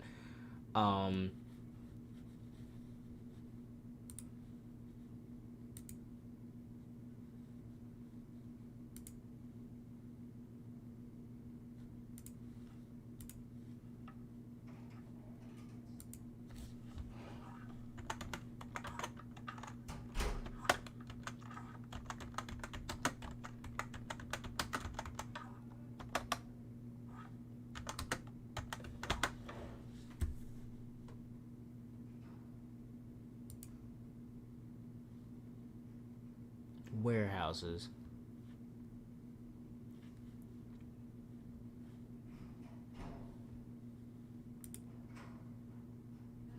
I'm actually genuinely curious as to the cost of warehouses in LA, since you said they could have just bought a warehouse. Starting bid $700,000. Starting bid $900,000. 2.1 million, 2.5 million. 1.1 million for this space alone, mind you.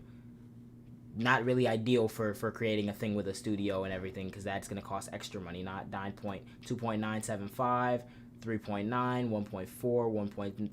You guys forget that the cost of living in LA is fucking absurd. Like, you genuinely do.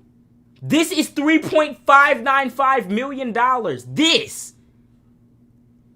This shit here. This is $4 million. Y'all act like she bought the fucking White House. Or BLM brought the White House. I want y'all to address this. What are the thoughts? What are the thoughts?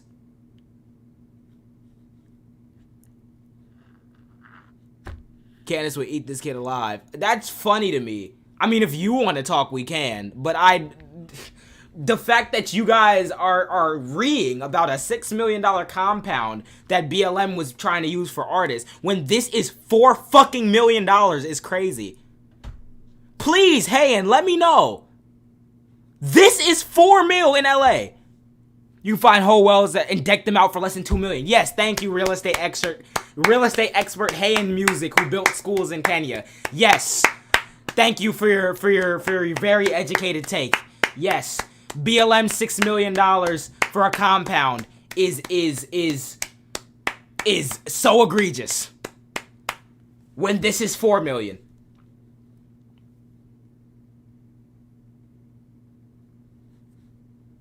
This is cost of living in LA. This is why people just see a number and go read. I'm still trying to find the thing where Black Lives Matter took everyone's money and ran off with it.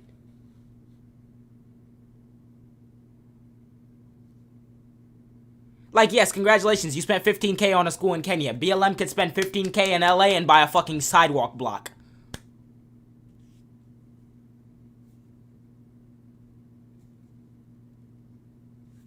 Like, bro, what? Y'all must have forgot. This is $5 million. This shit here is 5 mil. What do? Chop up beef in this bitch? This shit, 5 mil. Rust on the roof. Rust on the roof. This looks like the fucking GTA lot where you gotta go save Trevor, or you gotta go save Michael from being turned into beef. This literally looked like the spot where you pull up to go save Michael from getting chopped up in the blades or whatever, if you know what I mean with GTA 5. This is 5 mil. Look at this. Yeah, deck this out and put a fucking recording studio in a comfortable environment for black artists in less than $2 million. Actually, because the starting price of this is 4.8 mil, not including taxes, then deck this out and get under 6 mil.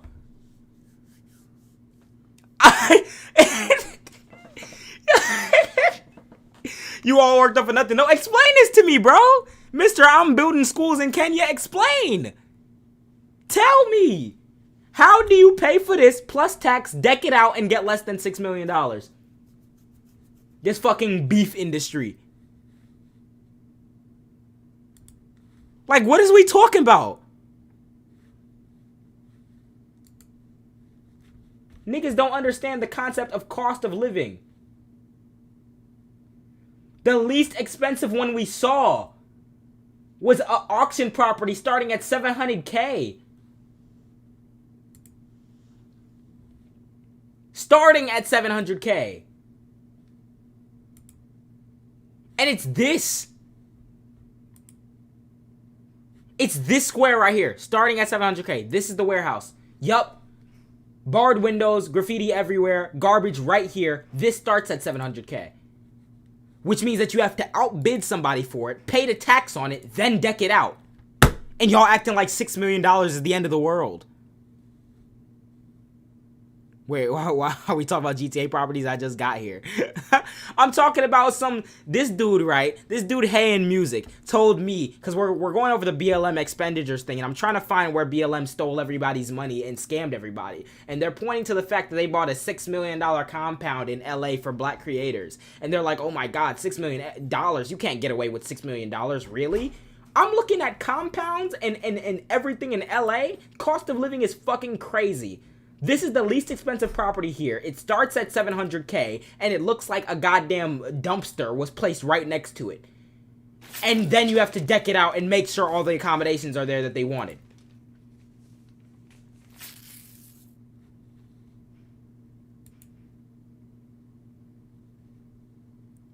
Like, what? Please, if you would love to talk, we can, since Candace Owens would eviscerate me when you can't even grasp the concept of cost of living.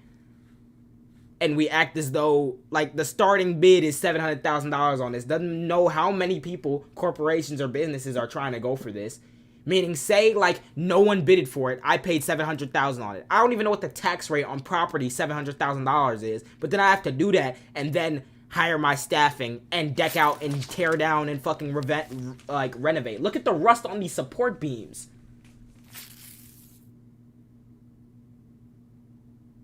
Like, look at this. This shit looks literally like they're working in a sweatshop, and you want to turn this into a comfortable environment with studios and shit for artists. I mean, I don't know exactly what level of moral justification we're operating on here, where $6 million on a compound for a 501c3 organization in LA is somehow so morally repugnant that we should just jump to BLM stealing everyone's money. Are you from Cali, or did Google tell you all this? I'm looking at house prices in California. Do I have to live in California to look at what property costs in California? Oh, and if you must know, I did live in California for multiple months in, like, 2011. I hope that helped you. Like, what? It's funny, these people.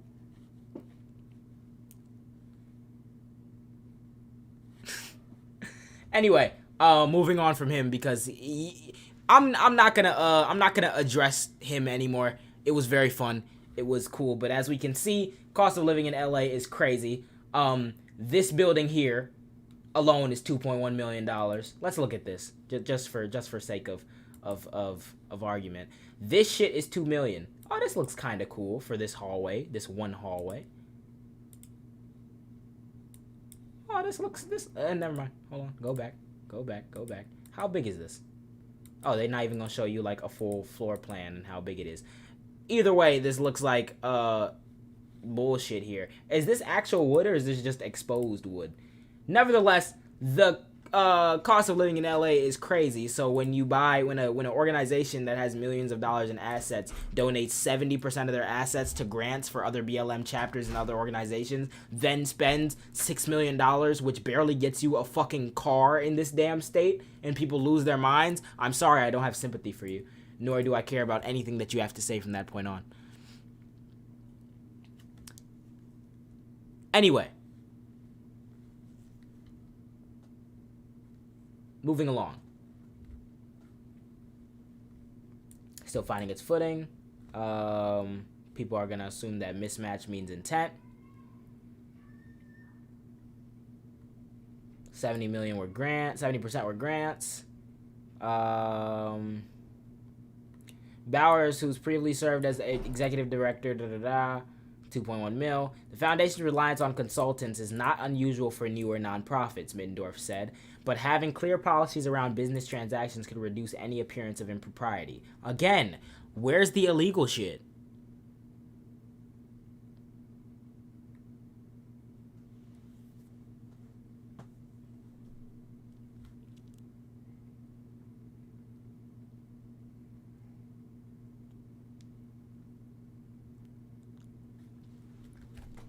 What do I think about Thomas Sankara? I've heard of him. Isn't he like a former president of an African nation? And wasn't he like assassinated? That's what's coming to my mind. But I haven't looked into his politics. Or is this a new person? There's judging based off your profile picture, is that the person who's running right now? Oh, he's a leftist revolutionary. I saw Vosh talk about him one time. Like, I saw the thumbnail, but I haven't actually go look into him. Burkina Faso, he was a little fucking Chad. Oh, so he did. Oh, okay, yeah. So I think I was thinking about the right person, but I haven't looked into him. The foundation's reliance on consultants is not unusual for newer nonprofits, Middendorf said, but its clear policies around business transactions would reduce any appearance of impropriety. The tax filing indicates that the foundation has a conflict of interest policy, and Bauer said that the last BLM board approved the contracts with the firm when he was not a board member. So this person who was helping them with staffing and providing all their staffing, operational support, fundraising, he wasn't a member of the board, and that's when they approved the $2.1 million to give to him, and then he became a member of the board, which is why people were saying, oh, he stole the money, which he didn't. The foundation will launch a transparency and accountability center, which is what I just showed y'all on Instagram, on its website to make its financial documents available for public inspection, Bowers said. So that's it. That's everything with BLM. The Associated Press didn't come out with some scathing report saying that Black Lives Matter committed embezzlement and tax fraud by stealing donation money and shipping it to the Bermuda Triangle. No, they haven't done anything illegal as far as we know right now, which is not like a hardline position. It can change with evidence, but we don't have evidence to say that they did anything illegal. All the bad seems to be from optics, seems to be from the $6 million house without the context that everything costs $6 million in LA. The partnering with firms that are owned by family, even though partnering with private consultation businesses is not uncommon for nonprofits that are starting up. Problem being, BLM hasn't been starting up. It's been established for a minute. So probably issuing clearer, more transparent business practices and going about their business in a much better way would have helped with some of the confusion. Even if they would have done all that, there still would have been people like Candace Owens who are blasting them, talking about how they're stealing everyone's money, because they did way before this tax document even came out. So again, there is no smoking gun here that shows that BLM stole his donations. And if anything, the AP just fucking said, if we scroll up, for all the questions raised about its oversight, the BLM Foundation's tax filing shows that its stewards have not squandered donations. Nearly $26 million, or 70% of its expenses for last fiscal year, were grants to BLM chapters and to different funds regarding different victims of police brutality, which is literally their job.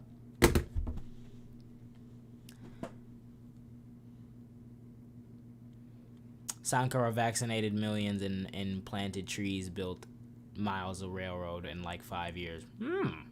Sounds like Chad behavior, but I need to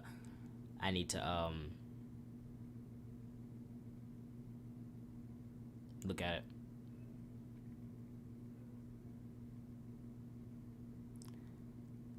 Yeah, no, I guess you've never really lived there or done business there. I've lived there at one point, but even then it doesn't fucking matter because we were just looking at stuff. The person who was in this chat who was arguing the exact same stuff you're about to start saying maybe, was telling me that they could have just got a cheap-ass warehouse and did it because BLM spent $6 million on a compound in LA for black creative artists, and it had a studio and everything, and then Patrice Cullors used it one time for a birthday party and people lost their mind. So I was like, okay, let me look at compounds. We looked at compounds in LA, and those were each like $7 million to start. And some of them were plots of land that started at $7 million. Then he said you could just get a cheap ass warehouse. I look at the warehouse, the fucking cheapest one at listing is starting at $700,000. And that's an auction, which we know how far that goes up. And I know, actually, I have experience with that because we got the house that I currently lived in before I came to college via auction. And we paid significantly more for it than we thought we were going to end up paying because people wouldn't give up the auction. Not go for the exact money that it says here, hence why it says starting. And that's the cheapest warehouse. And that's not even factoring in construction costs needed. So, you weren't talking, okay, sorry, my bad. But, yeah. Basically, people are freaking out, losing their minds, and it's not really people, it's not really rational people. A lot of rational people that maybe aren't taking a side right now probably just saw everyone yelling about it in the media and it's like, oh, BLM scammed. But they don't really know, and they didn't really take the time to look at it, which that's fine. Still not ideal, but that's fine. The conservatives are finding reasons to lash out. The way JJ was ready.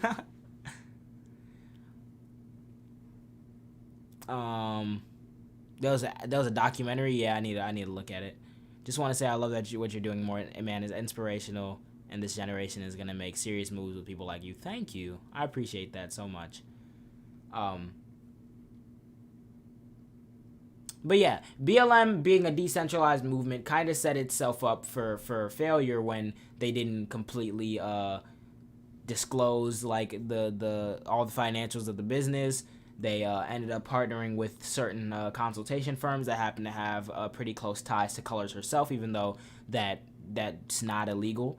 And the house is something stupid that people have been reading about since the first story came out about Patrisse Cullors buying properties with their own personal money, and people thought that it was donations.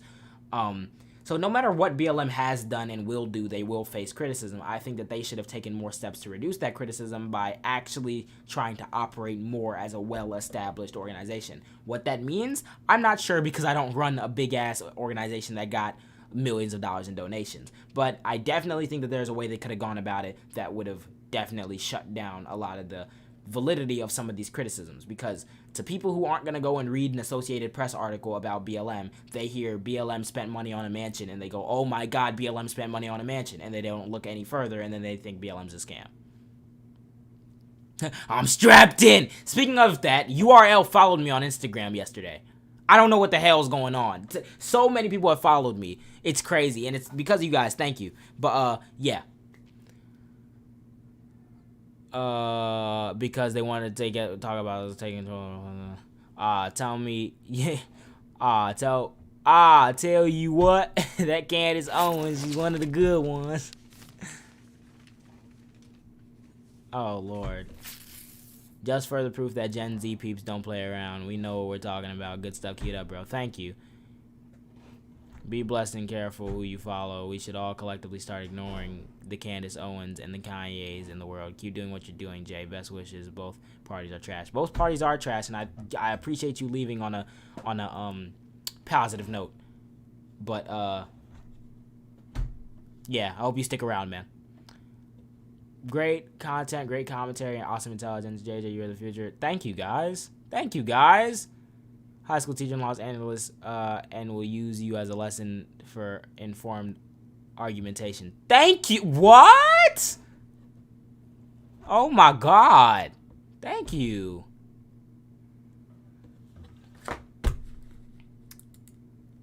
But yeah.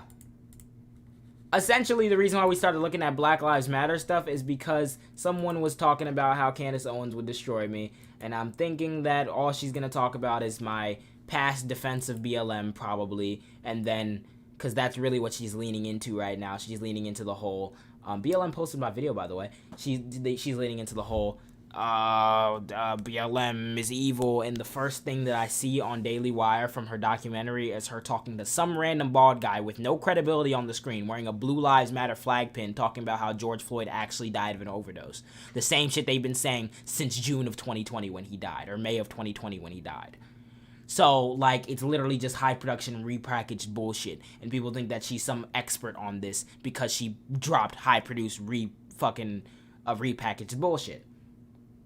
And it's crazy because considering the fact that literally nothing in this article suggests that there's any smoking gun here, but they'll reach and they'll reach and they'll reach until their fucking ligaments tear to find something to drag BLM under. Candace cooks unseasoned chicken. That's literally her only line. Literally. She goes, George Floyd didn't deserve it, but he wasn't a saint. You saying he didn't deserve it, but he wasn't a saint is not, they're diametrically opposed views. Because what you mean by he wasn't a saint is, actually, he did fentanyl. Actually, it looks like he might have died from the fentanyl. Actually, he held up a gun to a pregnant woman. Actually, he did all this bullshit that's unproven. Actually, he wasn't there to steal a $10 bill. He was there to do 9/11 Part 2. All of those things are you implicitly justifying his death. But you're gonna sit at the end and be like, no, he didn't deserve it, but he was a terrorist and a drug user. Like what? Those are diametrically opposed. You can't say both things at the same time and seem credible. JJ, what's an overlooked topic in the black community that hasn't been talked about enough? I'm very curious. An overlooked topic, I feel like there's becoming more discussion about it, but it's still kind of very finicky, is transgenderism. Because I feel like a lot of times in the black community, a lot of black people have had like a hard time accepting gay people still and historically. But transgenderism and like in acknowledging gender in general in the different aspects of it, I feel like that's a heavily skewed like white educated thing. Especially in the black community, there's not really that much of a focus on it. Or talking about it, like, really. And I think that that's a problem that needs to be addressed. But a lot of times people don't take the time to go look at it or tend to be woefully ignorant. Food deserts in black neighborhoods is a very good one, too. It's a very good one, too. That's the thing that we keep talking about in my nutrition class. Like, I keep finding different nutrition news articles, and one of the recurring things is, like, lowering the cost of healthy foods. And, like, a big way, like, you need to address food deserts, because a lot of things in the black community, that's another thing, health in the black community, too, because there's a negative stereotype that black people just have bad health. Or even if that is true disproportionately compared to other races, you have to look at why that is. There are food deserts in black communities. There are cheap fast food that people who don't have disposable income can afford, and there's not up class like healthy food around. So that will lead to negative health outcomes. And also a medical system that is skewed against black people. There's been data that comes out that says that white doctors are a lot less likely to take the complaints of black women seriously, which can lead to negative health outcomes. It's a multifaceted, like, deep problem. So just saying that rap and hip-hop culture is the problem makes me so mad. And that's why I went scorched earth against Candace Owens. Because what the fuck are we doing? You're supposed to be an adult woman with media training at a billions fucking funded firm trying to push propaganda, and that's the best you can do?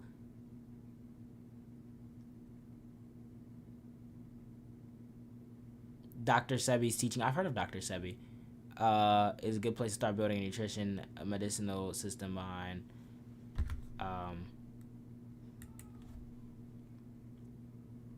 The amount of young black men in this atmosphere makes me sick to my stomach. Yeah. The lack of inclusion in images of black people suffering from diseases. This leads to black people dying disproportionately because they were not treated or misdiagnosed. Exactly.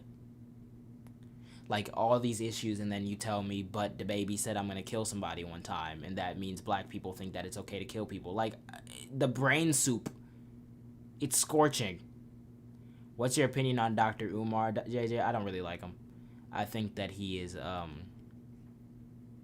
I think that his initial takes are correct, but it leads him to very bad conclusions. Oh, not the baby. I mean, like, shit, that's genuinely how they think it works. Like, the whole not being able to marry a white person or else you're a coon, like, that's yikes. That's yikes.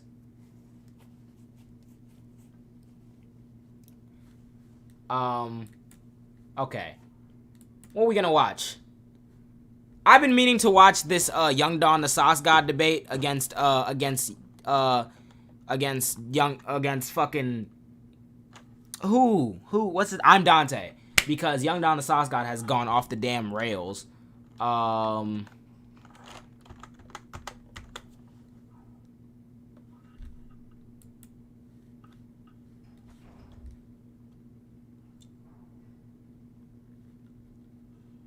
used to love that dude.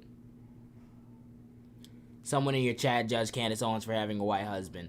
Yeah, I don't like that, but, yeah, I don't like that.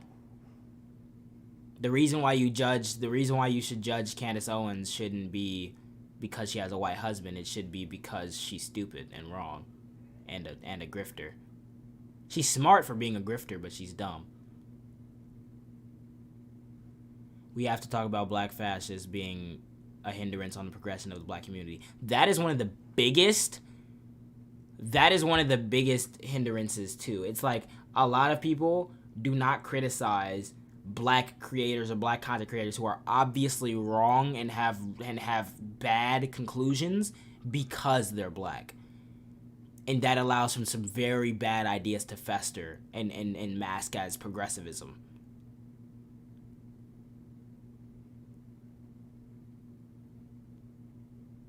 Yeah, Candace Owens' ignorance stands on its own. You shouldn't really have to attack her for who she married.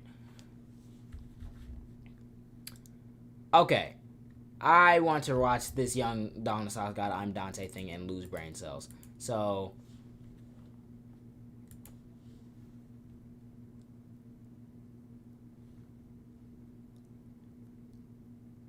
Dante doesn't know how to debate, which made Don look more confident. And even when people don't understand the debate, the person who seems more confident and correct, yeah.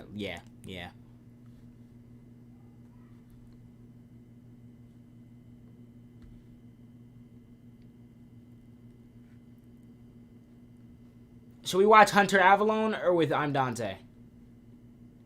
Thing is, they have an abortion debate. What did...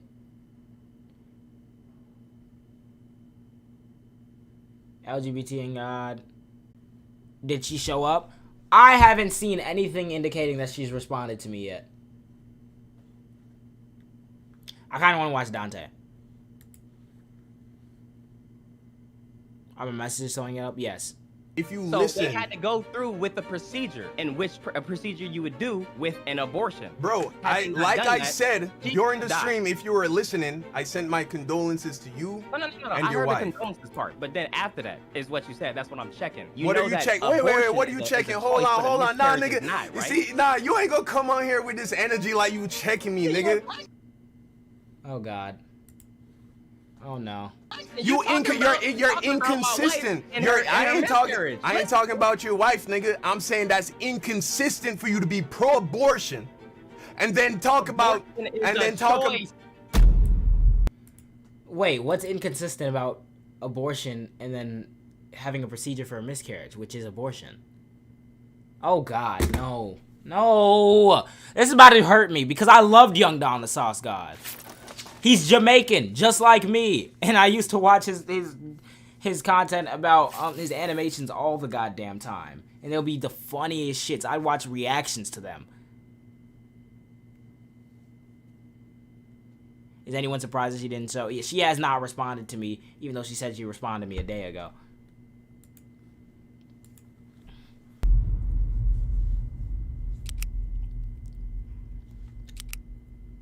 Here we go. and it makes him think to question where he stood on abortion in a way that leads him to being pro-life, then I count that as a dub. And if it made me his point in all of this, is just to get people, and I get it. He has a stance in what he believes. He believes abortion should not be legal. He's okay with the stance that happened and that it should be taken away. Women should not have that, the chance to get abortions. But it's just the way that he's doing. Again, missing all kinds of important things that I'm saying right here. And I understand that what he does is a reaction, but he don't get the full context of the situation, of my perspective, of what the conversation that's happening. Nigga, I've been on YouTube for 5 years, nigga. I hit 1 million subs like 4 years ago. I've had meaningful conversations on my second channel. But this is what he chooses to react to, and when he reacts to it, he doesn't get the full context, he doesn't listen to the full conversation and forms a strong opinion and doesn't hear my side out. He comes in with premeditated... I'm wondering if they're gonna show the rest of the clip. Reacts to my abortion stance. I'm Dante reacting to that video. Nope, what am I doing in Google? YouTube. Sneeko is a Tay wannabe. Is induced birth a form of abortion? I'm blanking on what induced birth is. Can you explain that to me again? Is that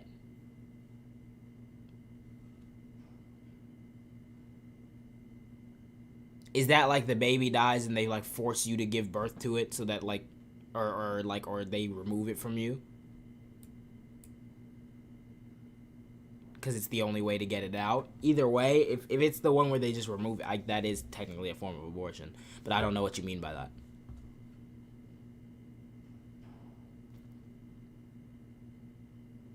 Voss is streaming building a fucking PC.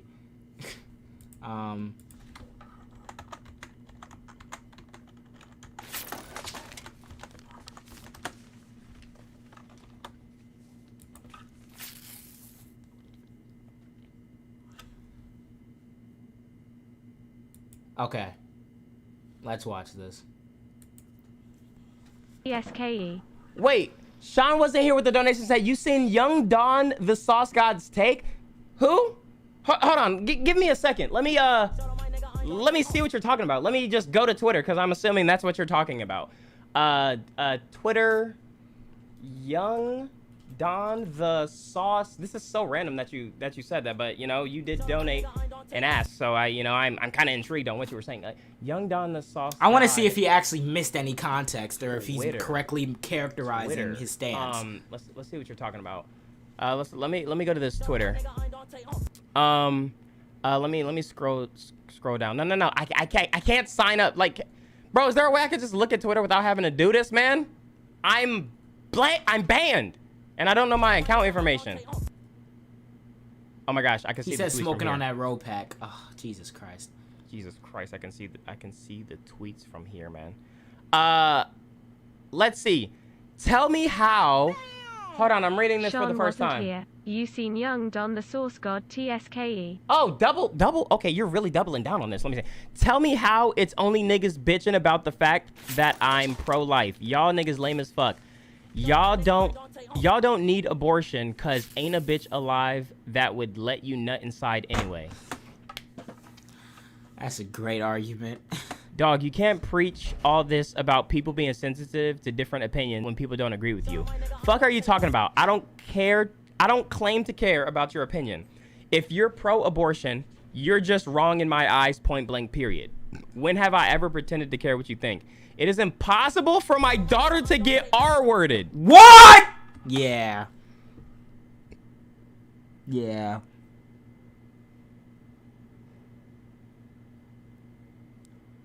What? They say you can speak shit into existence. Well, that's what I chose to speak into existence. That's the energy I put into the universe. I hate this energy bullshit.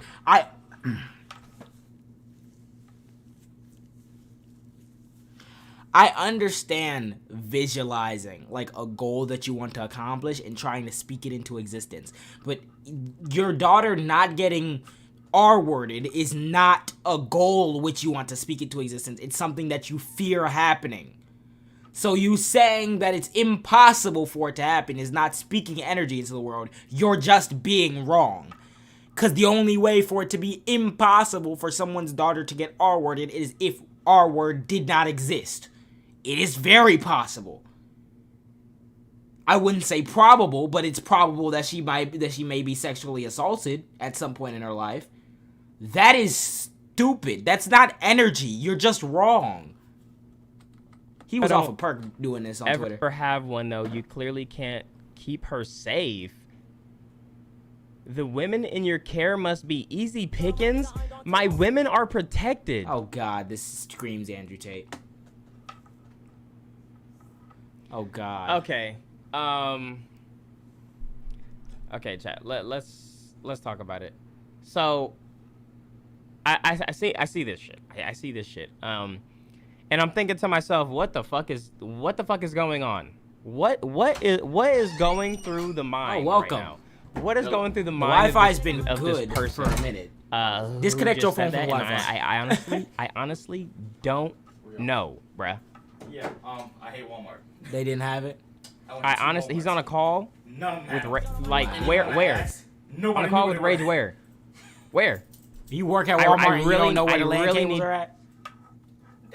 Well, we've had excellent connection for a good, 2 straight hours. Telling me it was like this. Didn't I know. asked one person, the first one was like, where the LAN cables at? She's like,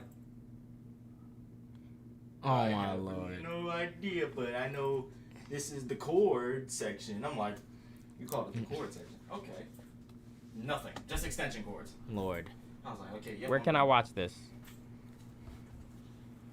I'm watching that On Young Twitch? Don debate.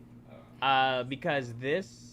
I'm trying to see if Makes Dante took absolutely anything sense. out of Where- context. where You know though? these types whenever they say same thing with Andrew Tate stands and Andrew Tate himself. These people that make me so mad is because they will say the dumbest shit, most subhuman shit, and then they'll be like, "Oh, you took me out of context. I didn't actually. They just kept taking me out of context. I just saw you on r/TPUSA." Hold on. Before we even get into this whole Young Don, the Sauce God shit. Reddit. So let me just take a gander or something real quick. Yeah, let me go take a gander.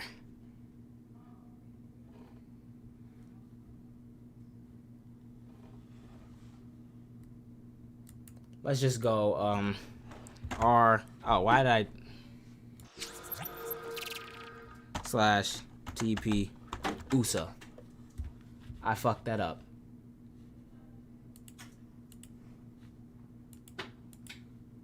r/TP USA.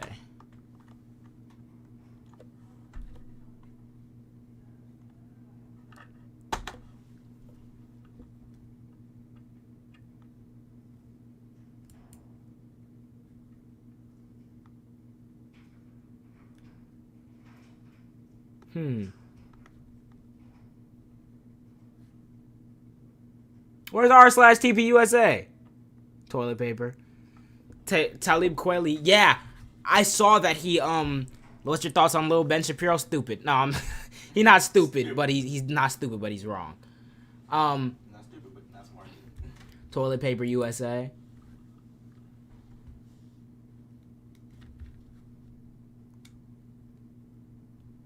Lord of mercy above. Mercy, they got me on the Reddit team. Let's go,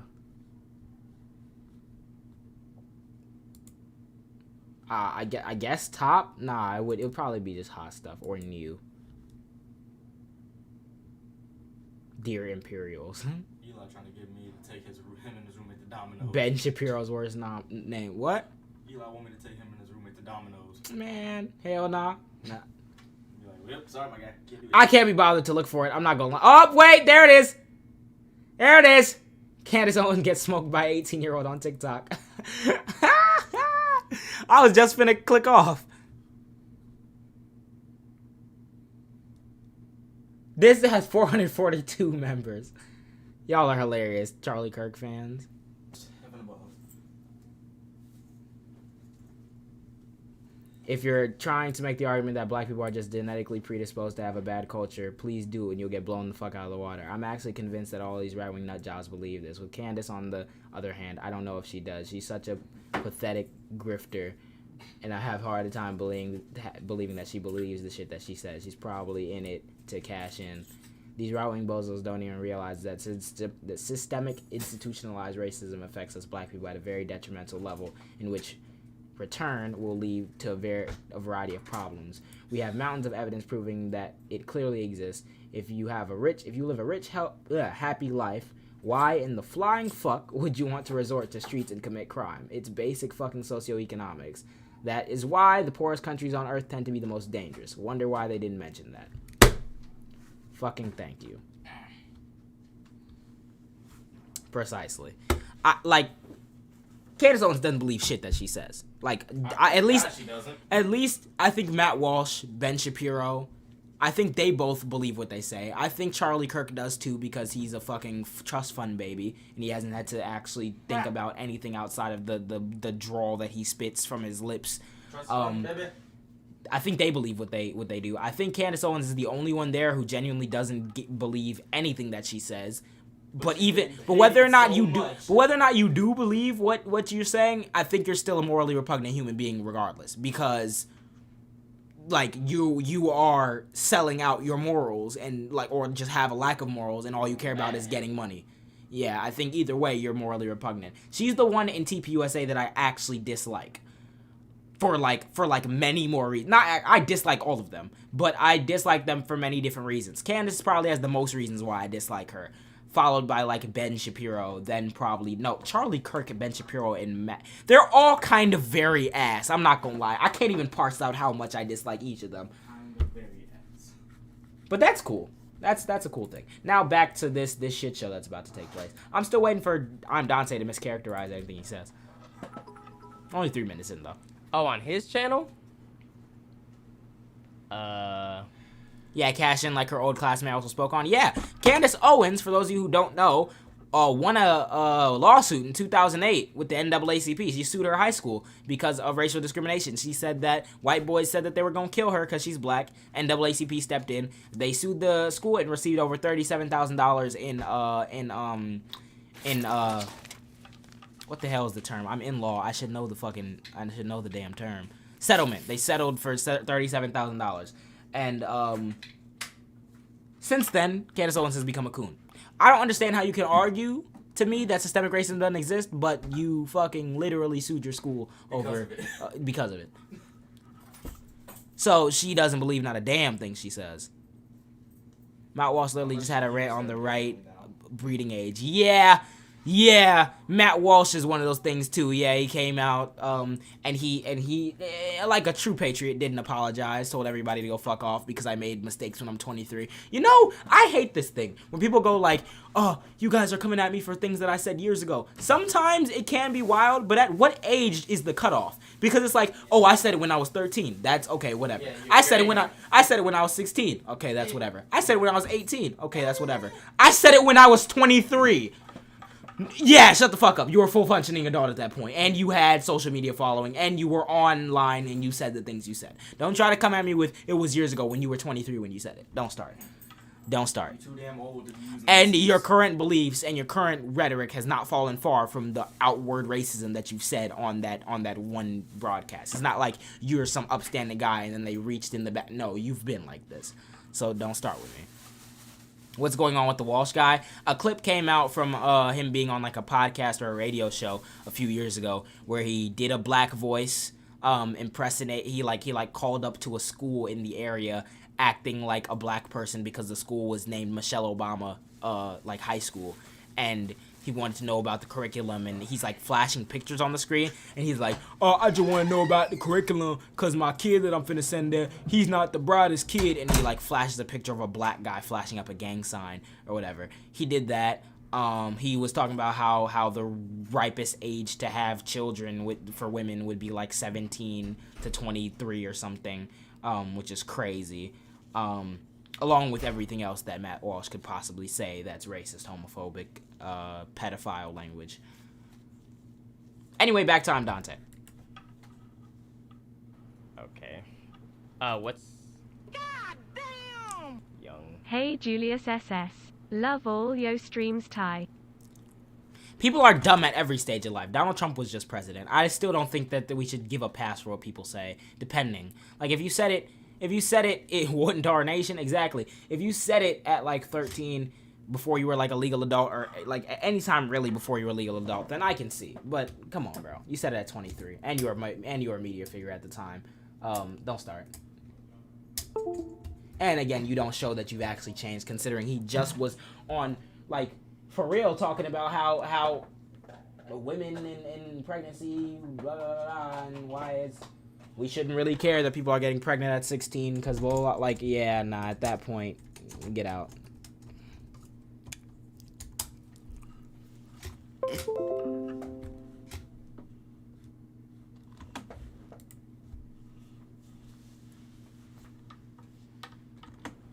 I love you too, bro. I appreciate you. Go through this world too vulnerable and too exposed because they are not raised in a situation. Oh my God, why where they on they my have dick? men that have made it their mission to protect them. What did you just say?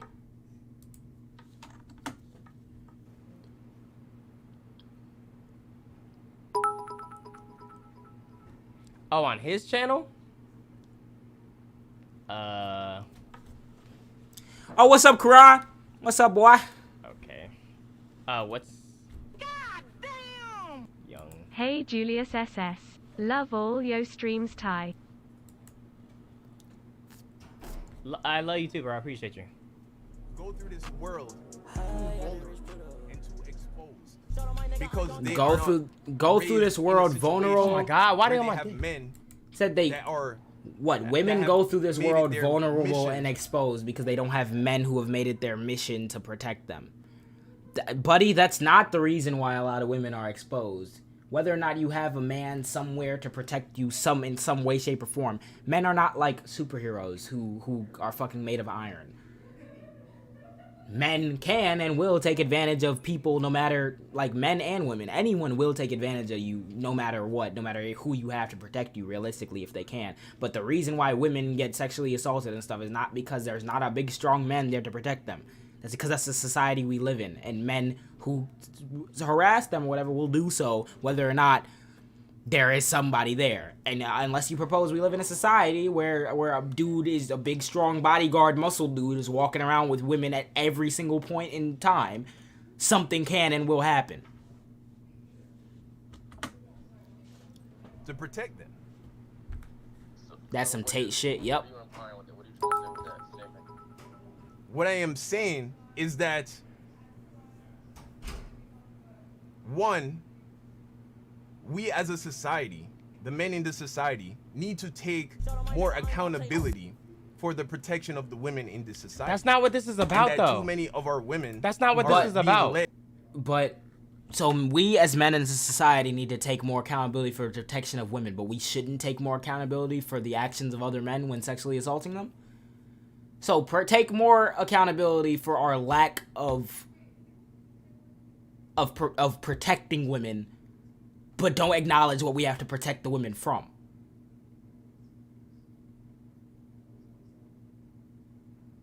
Dr. Squashy going crazy with these ads. But yeah, that shit makes no sense. To live lives that leave them too vulnerable to all kinds of dangers and sickos. So there's that. So you're victim blaming. Okay. That is victim blaming. For anyone who doesn't realize, he just said that we as men aren't taking enough accountability for protecting as women when we're kind of letting women. Like, you're victim blaming, but blaming men at the same time for the wrong reasons. So he's saying we're allowing women to live lives that leave them vulnerable to sickos, as if the way in which you live makes it so that if you get R-worded, well, why were you living that type of life? Oh, I know why you were living that type of life. Because a big, strong man wasn't there to protect you. Like, what is this fucking 14th century barbaric like view on men-women relations? What? That right? Yo, I'm saying that. That is true. That is true. But when you That's were not saying- true. Right. I know that's not what you meant, but the way you were worded things made it seem like there aren't like okay. Let's say that it made it seem like the women that have gotten raped is like they weren't protected. They weren't. The men around them weren't protecting them at all. Like anything could happen. Don, like anything could happen, bro. You can protect your daughter to the best of your ability, and anything could. that's what I'm saying. Unless I don't. But here's the thing. Are you going to I don't- follow your daughter I don't around believe 25/9? Okay, that's How do you not believe that? Where are you going to go with your daughter to school?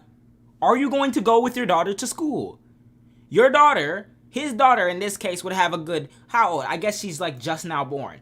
Your daughter would have a good 5 or 6 years before they actually have to start going out into the world on a daily basis by themselves and interacting with children at school. How long are you going to go to school with this daughter? Are you going to sit in the pre-K class with her? Are you going to sit in the kindergarten class with her? And if you're going to say, well, nothing's going to happen, they're just kindergartners. Okay, are you going to go to high school with her? Are you going to be taking AP US history with her? Are you going to be walking from class to class with her?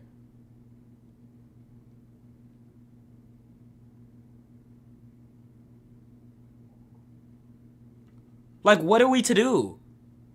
If you think that men are just supposed to be designated security forces for all time, at what point do women get to go off on their own? That's the thing. You can't fix the problem of sexual assault or whatever by encouraging men or having men step way back into women's lives to a controlling extent. Because that same dynamic of control with men and women is the same thing that can lead to those men who are supposed to be protecting them also sexually assaulting them.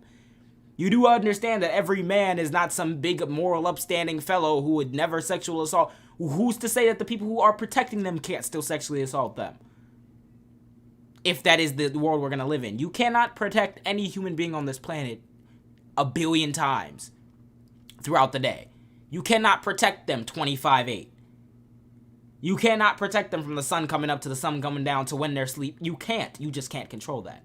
So when your daughter grows up and says, I want to go to a sleepover with my friends, or I want to go out on the town with my friends, are you going to go with her?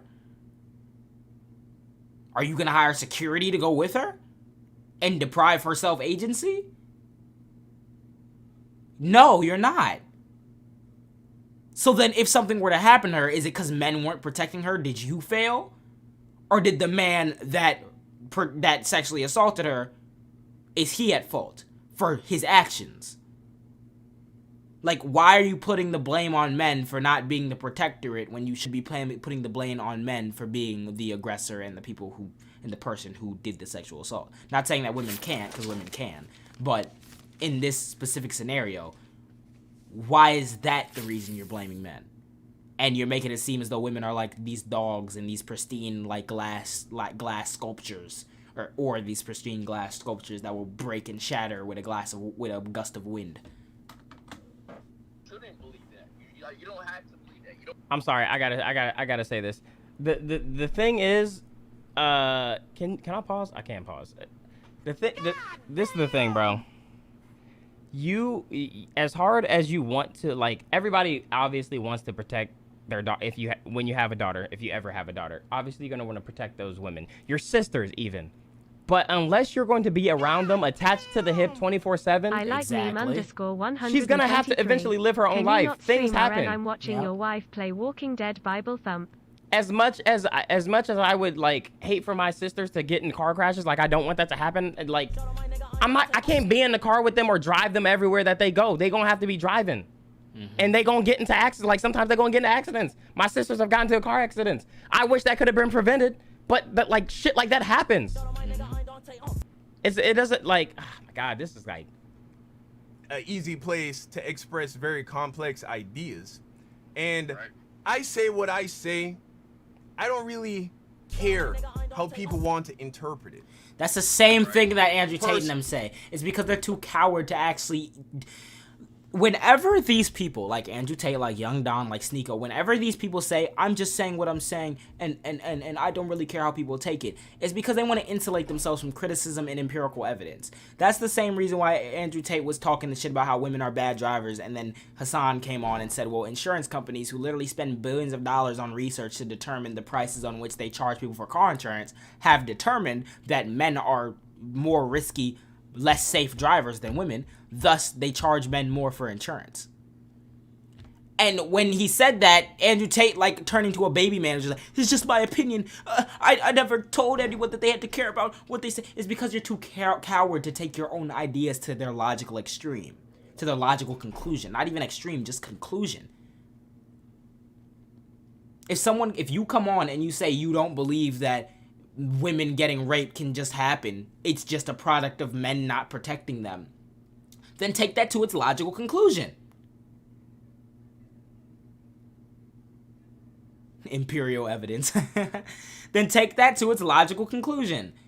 The only way to prevent sexual assault and R word, I accidentally said it a few seconds ago because, YouTube be tripping. The only way to protect it is for a man to be around at all times. So why aren't men around them at all times? Is it because they morally failed and decided that they just want to subject their women to this cruel world? Or is it that you physically cannot be around a person at any time, and there are men out there who will do that to them, and that is the true moral failing of men? It's not that we weren't fucking stone walls, ballistic shields around them. It's that there are men in this world who are genuinely sick. Not even just men, because again, women can do the same thing too. There are people in this world that are genuinely sick. And nobody can be around anybody to protect them 25/8. So take your idea to its logical conclusion. But every time they realize that taking to their logical conclusion would seem stupid, they back up and go, I never cared about anyone else's opinion. You don't have to. This is just my opinion. I don't care. What? Then why engage in these conversations then? You expect people to just be like, yes, I understand how you feel. Anyway, like what? Personally, right? And so, in regards to what you were saying about, that situation, right? With a woman being in a position where she was assaulted, right? And, you're asking, what? I personally believe that as a man, you're supposed to. That's just how I see it. Like what? That can't you're supposed to my what? daughter. I'm going like I don't believe, and this is what I'm saying. Like this is. You know what he's setting himself up for? He's setting himself up for. I'm not like a psychologist, so I can't really fully describe it. I've just heard of it before you think I'm some like big brain. Basically. Just having, as a man, you're supposed to, but anyway, basically, just, what happened to my stream? Did it die? Are we still here?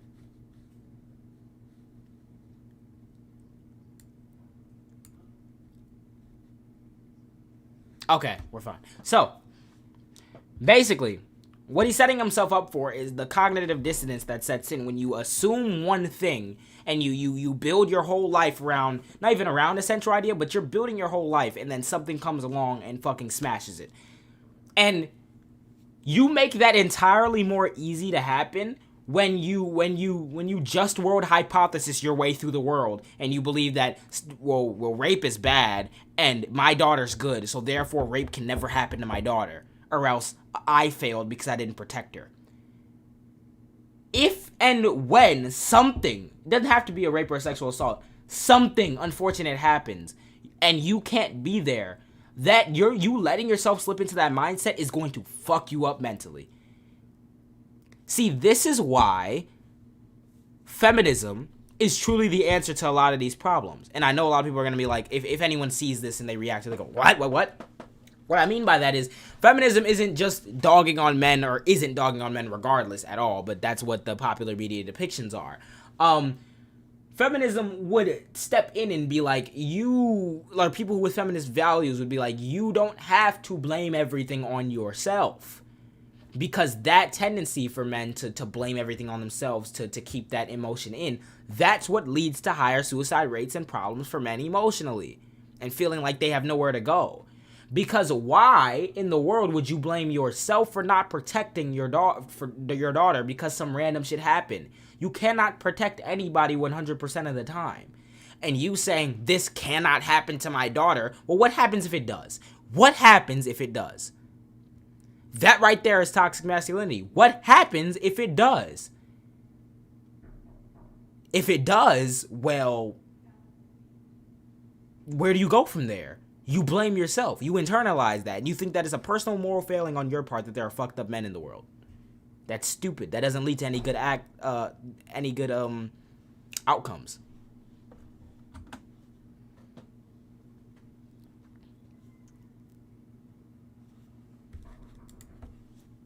I don't believe in sending your daughter off to work.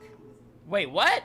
I don't believe in sending your daughter off across the country to go to school by herself.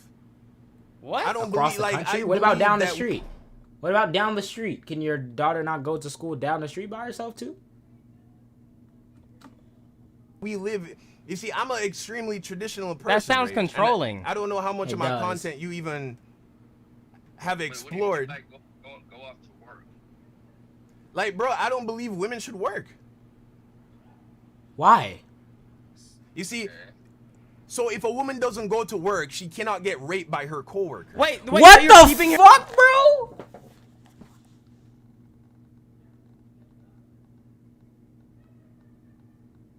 It is controlling. It's the classic male, it's the classic people, types like these where, my woman, only my woman, nobody else, I protect you from the world. The world will never have effect on you, my woman, because you're my woman. Like, they're human beings. They're human beings.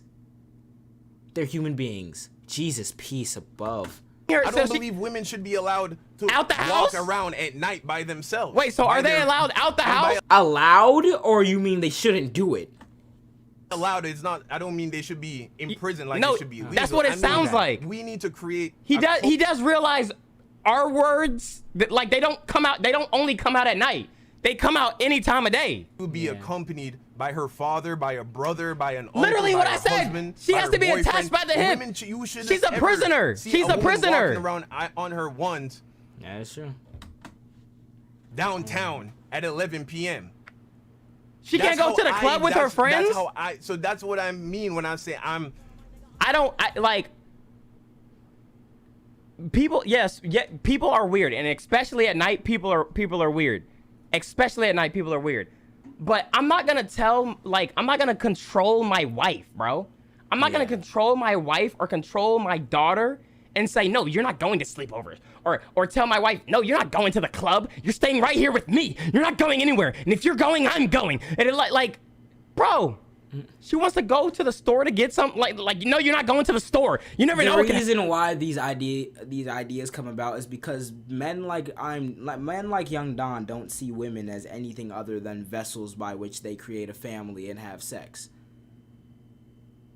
If you saw a woman as anything else other than that, if you saw them as an intelligent, sentient being with as many feelings, emotions, and mentality shifts as you have, then your reaction would not be, you have to be glued to me at all times.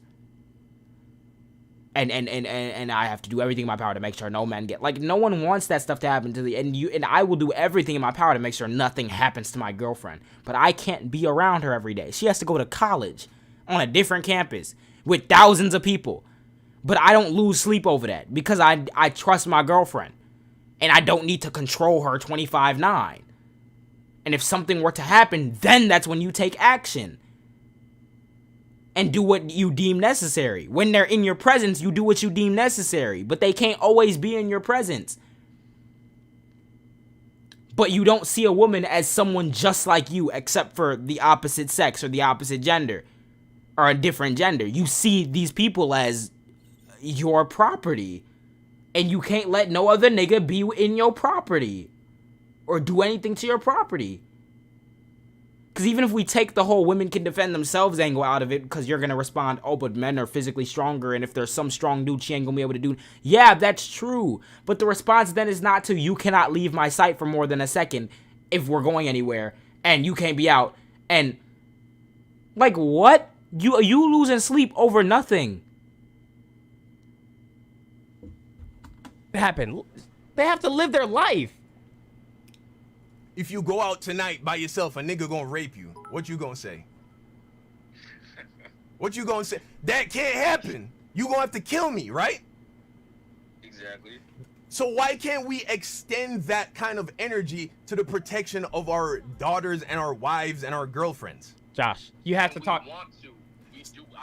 And I believe. Most men want to, but at the end of the day, Josh, there's please talk like sense a into. sense of realism that comes into play. Like, I'm not gonna be around her every second of Exactly. her life. I'm not gonna be on her shoulder. There's not gonna be a man in her protect. Like, not every second of a woman's life. Like, there's gonna be some times where she needs to go to. And a woman's life shouldn't revolve around a man's. Like, she should be able to live her own life. Can happen though. Low-key That's sexist. why I know you said you don't care how people interpret your shit, but wouldn't you want people to? Wouldn't you want more people to think the way you think, since it's since you agree with it, and the society to be more like that? So wouldn't you want people to interpret it the right way and not just people just Yeah, that's the thing. Like, I get he is coming from a good place in his mind, but like this: if I had tweeted something safe and politically correct and something I sat on for an hour, now I would never say someone has to be about wanting people to understand where you're coming from, and in like in a positive way, so people are not like chat. He literally tweeted, "My daughter could never get. I would never allow my daughter to get, or it's impossible for my daughter to get R-worded." That's just a factually. But here's what I'm saying. saying. You say that, Rage. You say that, but check me out. Check me out. Right now, I'm on stream. I have 1,900 viewers. I haven't hit that. I mean, I said wasn't worded in the most genius way. The end result is I got more eyes on me, and That's the problem. That's not what he's about to say. People, fucking like I average. You telling me that you just type controversial bullshit that like my daughter can't get R-worded and just sit and be like my woman's my property and it's just because you got 1,900 people on you? Like, I'm gonna actually go to the discussion now.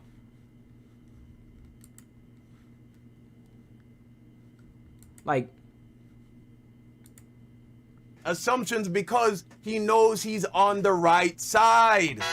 He knows his perspective is he's saying exactly what he's supposed to say. So he doesn't have any fear or any care in his heart to actually hear what I'm saying. And that's why I gave Rage so much fucking credit, because even though he didn't agree with me, and even though we weren't on the same page, I could at least tell that get to the chase, bro. So is this about your stance or is it about clout? I feel like that would have been the only way. That is the best way. that wasn't my intention.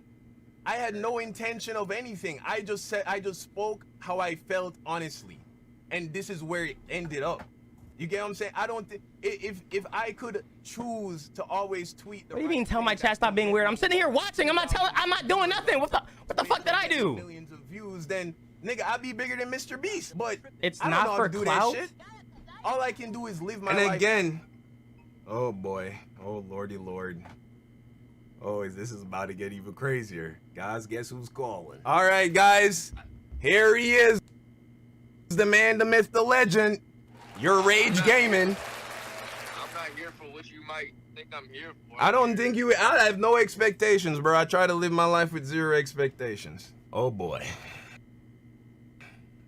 Look, this ain't even about me. This is about Dante, right? All right, so, what's that? He wants to get on a call with you on Discord. Would you be down for that right now? All right, he want to get on a call? Yeah.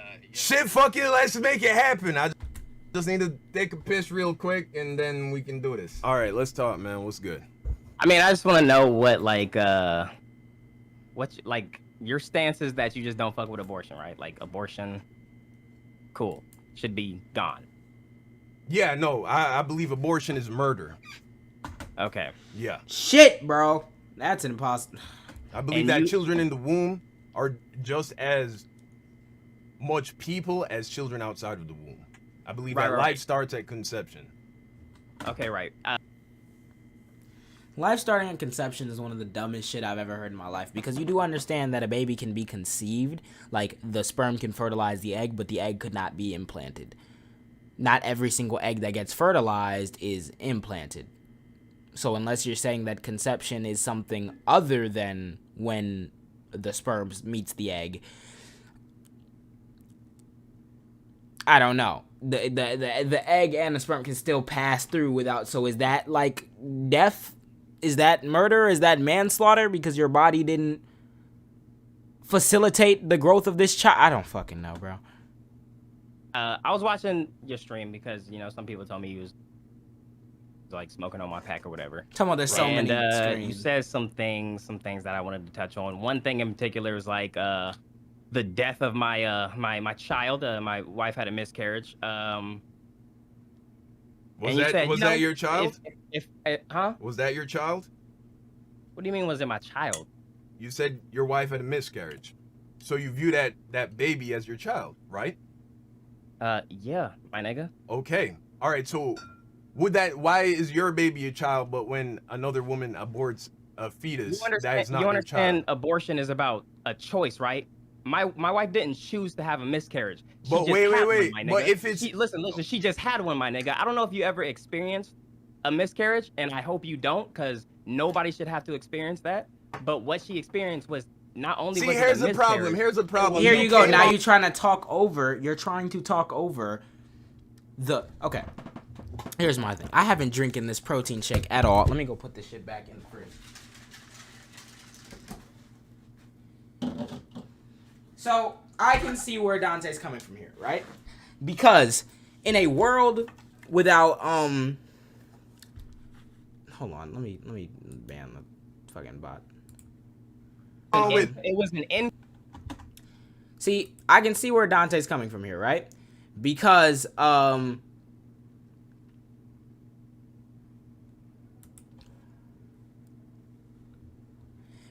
right, when you are talking about okay, what I was saying, when you're talking about like a world in which abortion is illegal, and this is why I understand I'm Dante bringing up the thing about his wife, because when you talk about a world in which abortion is legal, when you have a miscarriage and they need to remove the fetus or the baby or whatever you want to call it from your body, that is an abortion. Because if you leave a dead baby inside of you, you will eventually die of infection. So that is an abortion, right? That in that case, I guess it would classify the life of the mother. So my thing is, why is it that we can you can start talking over him when he gets talking about this real world example? Because you do understand your fucking ideology of removing abortion and making it illegal, that will have real world consequences. So don't start talking as soon as the nigga brings up a real world example. Because we can hear and wax lyrical about how, well, actually the technical classification of the life of the but when you make abortion illegal and you take that choice away, you then create a real world dynamic in which people who have miscarriages will not be able to get that baby removed from them, must pass it through anyway. Give birth to a dead child because you feel that what? Because doctors can't perform the abortion procedure, so the only way to get that out of you is to pass it through you. The only thing that would decrease abortion is better sex education. Oh yeah, and another thing that Candace always likes to say. I'm sorry about that. The whole black babies being aborted thing. It's one of the dumbest tropes I've ever heard in my life. Because it's like, yes, black women abort babies disproportionately compared to other races, but black people are also disproportionately poor. So black people are also disproportionately less likely to be able to raise a child. Thus, abortion is a solution if they are not ready to raise a child yet. I'm Dante's case, he was fully ready to raise that child, and shit happens. So that's why the choice is there. Okay, well, we got to remove this baby so you don't get any long-term damage or any infection or death or anything. So here we go. Or if I'm Dante wasn't ready to raise a child and they're like, okay, we can't have this baby right now. Cool. I'm fine with it either way. Because whatever choice it is, it's up to the mother, up to their doctor, up to whoever she trusts with that decision as well. As simple as that. Because you can feel gutturally bad about it, but that doesn't mean that your fucking philosophy won't have real world effects. A country that's pro-choice allows the option for you to be pro-life. Yep, a country that's pro-life cuts out an entire demographic of people's choice. Exactly. That's my thing. The compromise position, the only position in which we can have a society that functions properly is one in which you have the choice. If you take the choice away, you are forcing people to live by your moral code, your worldview, oftentimes based on religion, which we're supposed to have a separation of church and state. But even without that, you're forcing people to do that. You are making the decision for them. That's just what you're doing. Pretty sure a woman is carrying a headless fetus in Alabama right now and can't get an abortion. Wow. If you listened, if you listen, the fetus was literally hanging. If you so listen, they had to go through with the procedure, in which a procedure you would do with an abortion. Bro, I said during the stream, if you were listening, I sent my condolences to you No. and I your heard wife. the condolences part, but then after that, Like, bro, I don't believe women should work.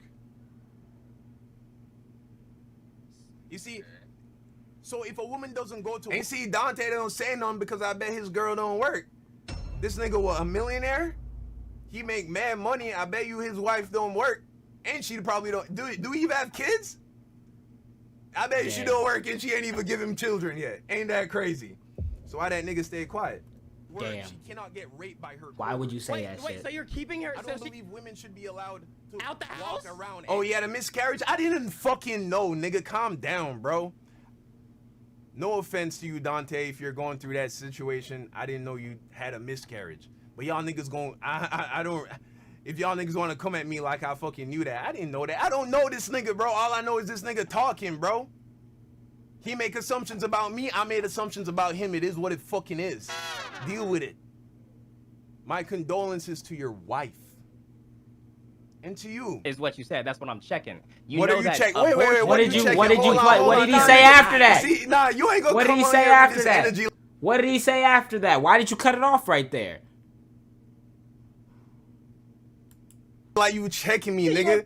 You're inconsistent. Give him children. Yep. You can tell he thinks women are baby machines. Precisely. I ain't talking about your wife, nigga. I'm saying that's inconsistent for you to be pro-abortion and then talk about a miscarriage is not. You know these are two different things, right? Obviously. I know. I don't think anybody agrees to be pro-abortion. It's more so pro-choice. Not pro-abortion is pro-choice. But listen to what I'm saying, though. Listen to what I'm saying, right? I was not one. If you were watching the stream, I'm not tapped into you, Dante. I don't know the situation. Wait, I'm gonna say what I'm saying, then you can go for 20 minutes straight if you want and fucking cuss me out and whatever, right? Then, okay. I'm not tapped into you, right? I didn't know the situation with your wife. I came onto the stream cognizant that I was not going to mention your wife. Period. Just because I don't like that shit. I don't remember the context in which. But you did. You did. You fucking did. You did. You said he's staying quiet because his wife don't work. You did. You mentioned her. You did. I said something about just you having a child. I didn't even put your wife's name in my mouth. I don't know you. Nigga, you just played the clip where you put his wife's name in your mouth, and then you put his wife in the mouth, and then you're saying you didn't do it.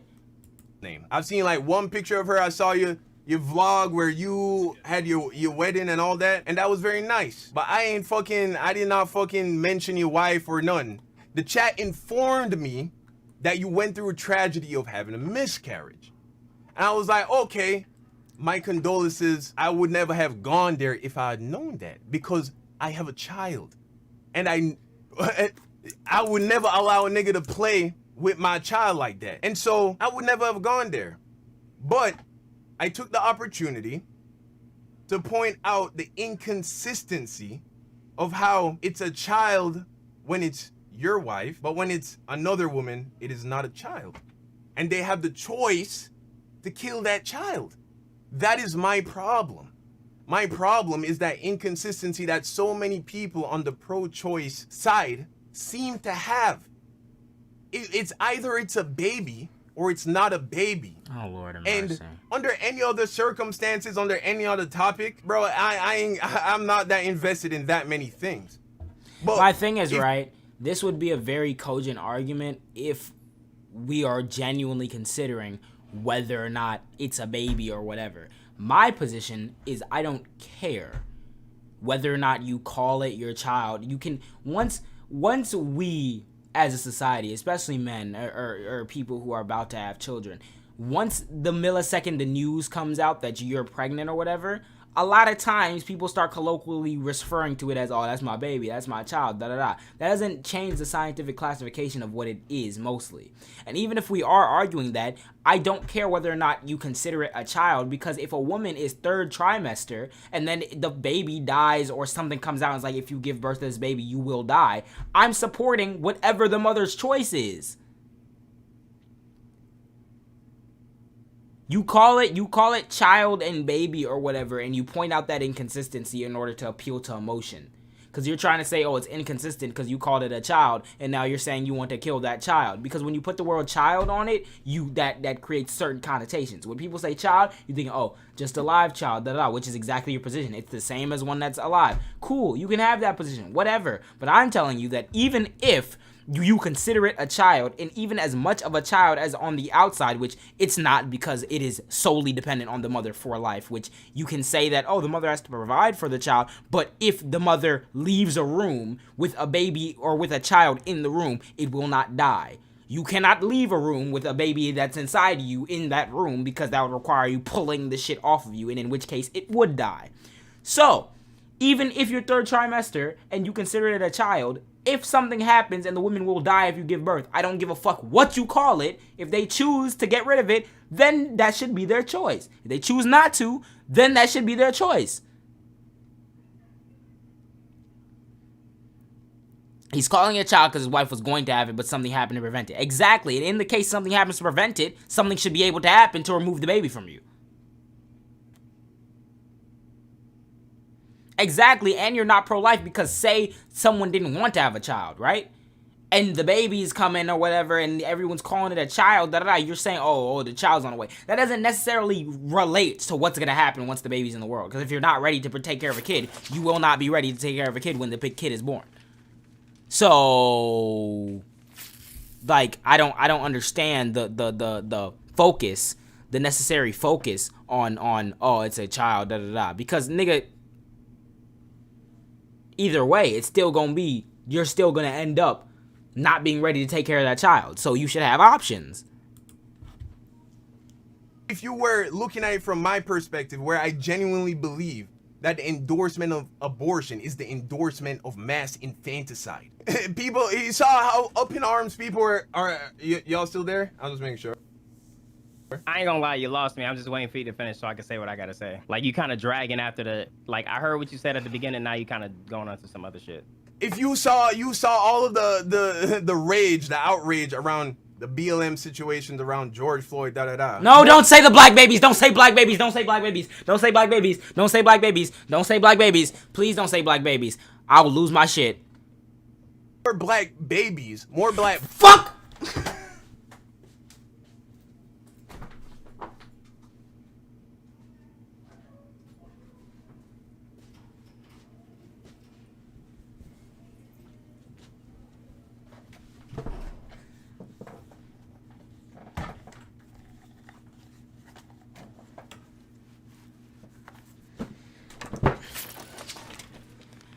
Bro, I'm done with this shit, bro. I'm about to listen to this. I'm about to listen to this dumb shit you're gonna say. I'm about to smoke the fuck out of it, and then I'm gonna leave. Cause what's going on here, bro? Some other shit.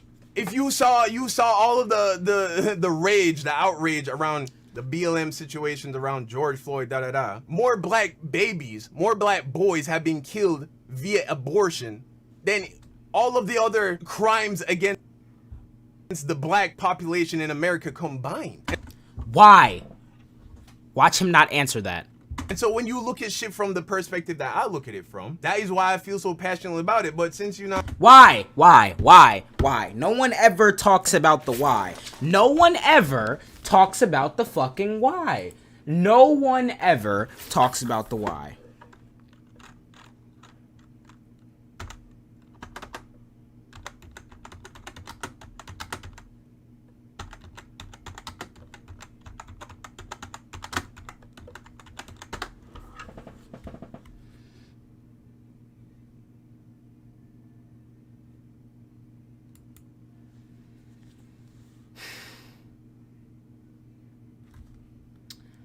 Women of lower socioeconomic status and women of color in the United States have higher rates of abortion than women of higher socioeconomic status and white women. Opponents of abortion use these statistics to argue that abortion providers are exploiting women of color and low socioeconomic status, and thus regulations are needed to protect women. These arguments ignore the underlying causes of the disparities, as efforts to restrict abortion have no effects on these underlying factors. Instead, they will only result in more women experiencing later abortions or having unintended childbirth. They are likely to result in worsening health disparities. We provide a review of the causes of abortion disparities and argue for a multifaceted public health approach to address them.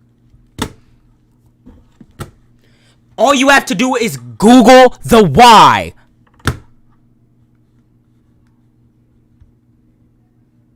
I'm not about to sit here and read a whole fucking study in front of you guys, so I'm going to go to the conclusion and see what they come up with. Conclusions.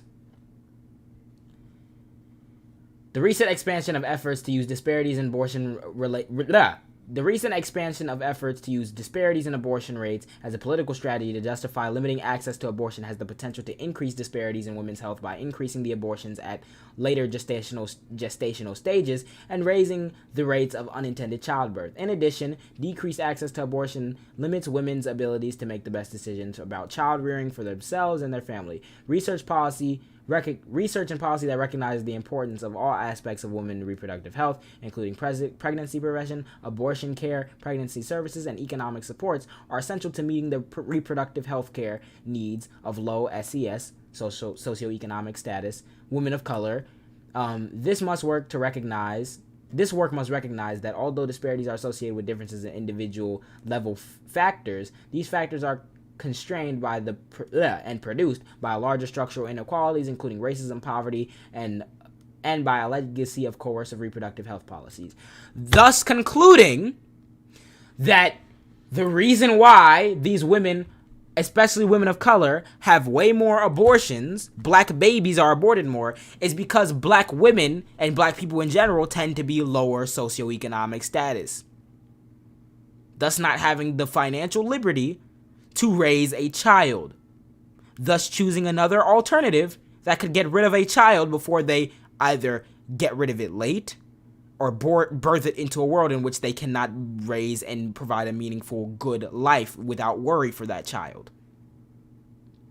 So you saying black babies this, black babies that, oh, they're you saying either abortion's been targeting black women or this is the reason why we should outlaw abortion is stupid. Because outlawing abortion makes the problem worse and still doesn't address the fact that black women and black people in general tend to be lower socioeconomic status.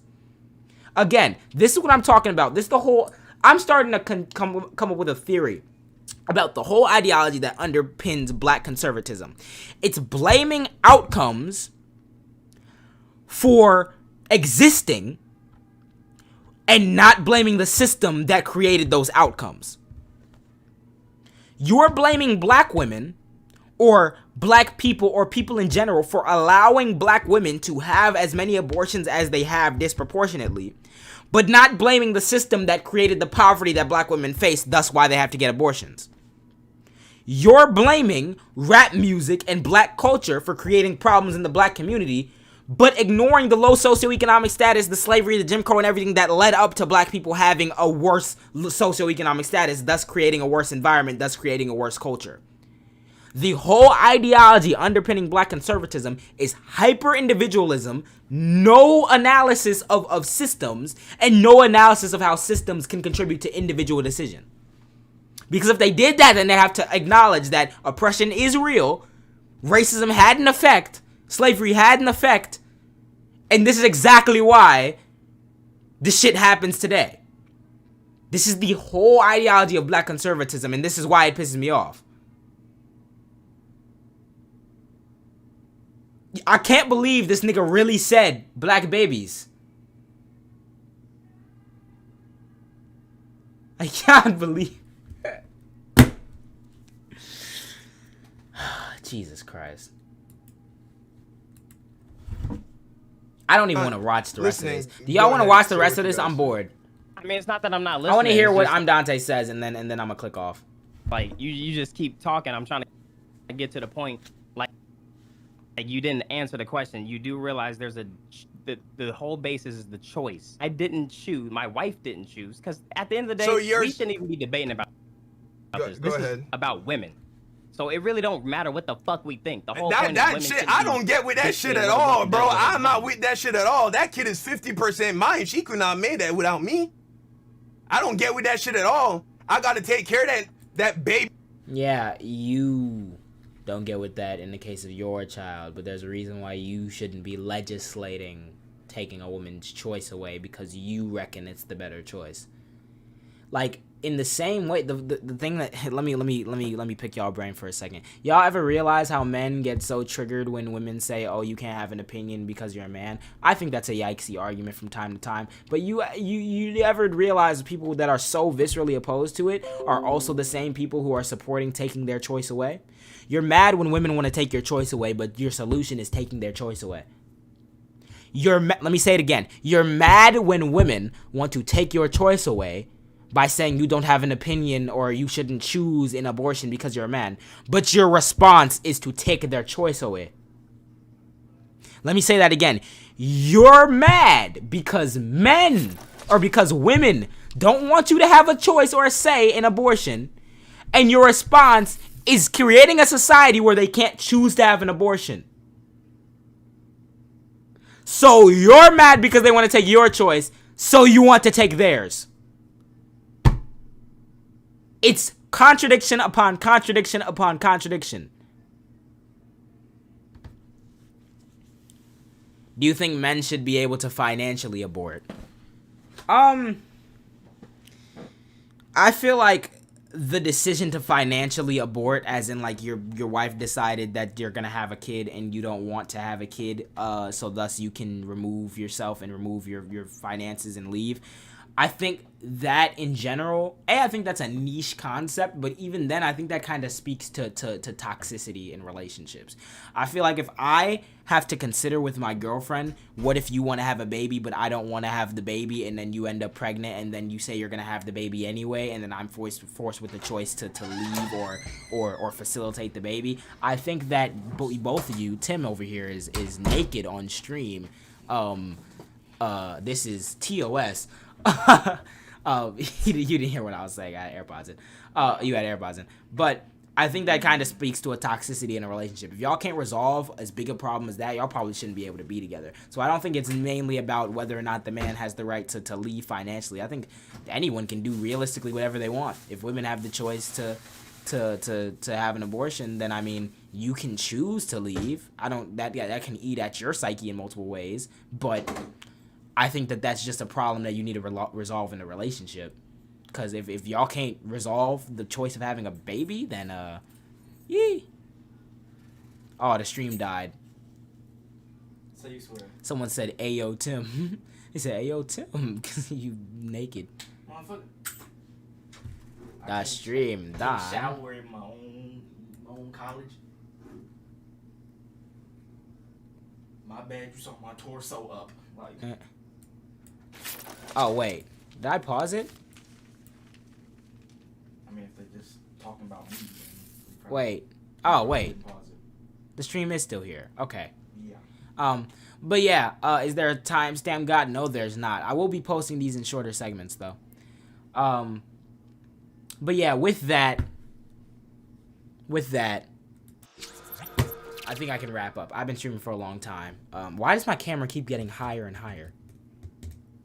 Oh shit. But with that, I think I can wrap up.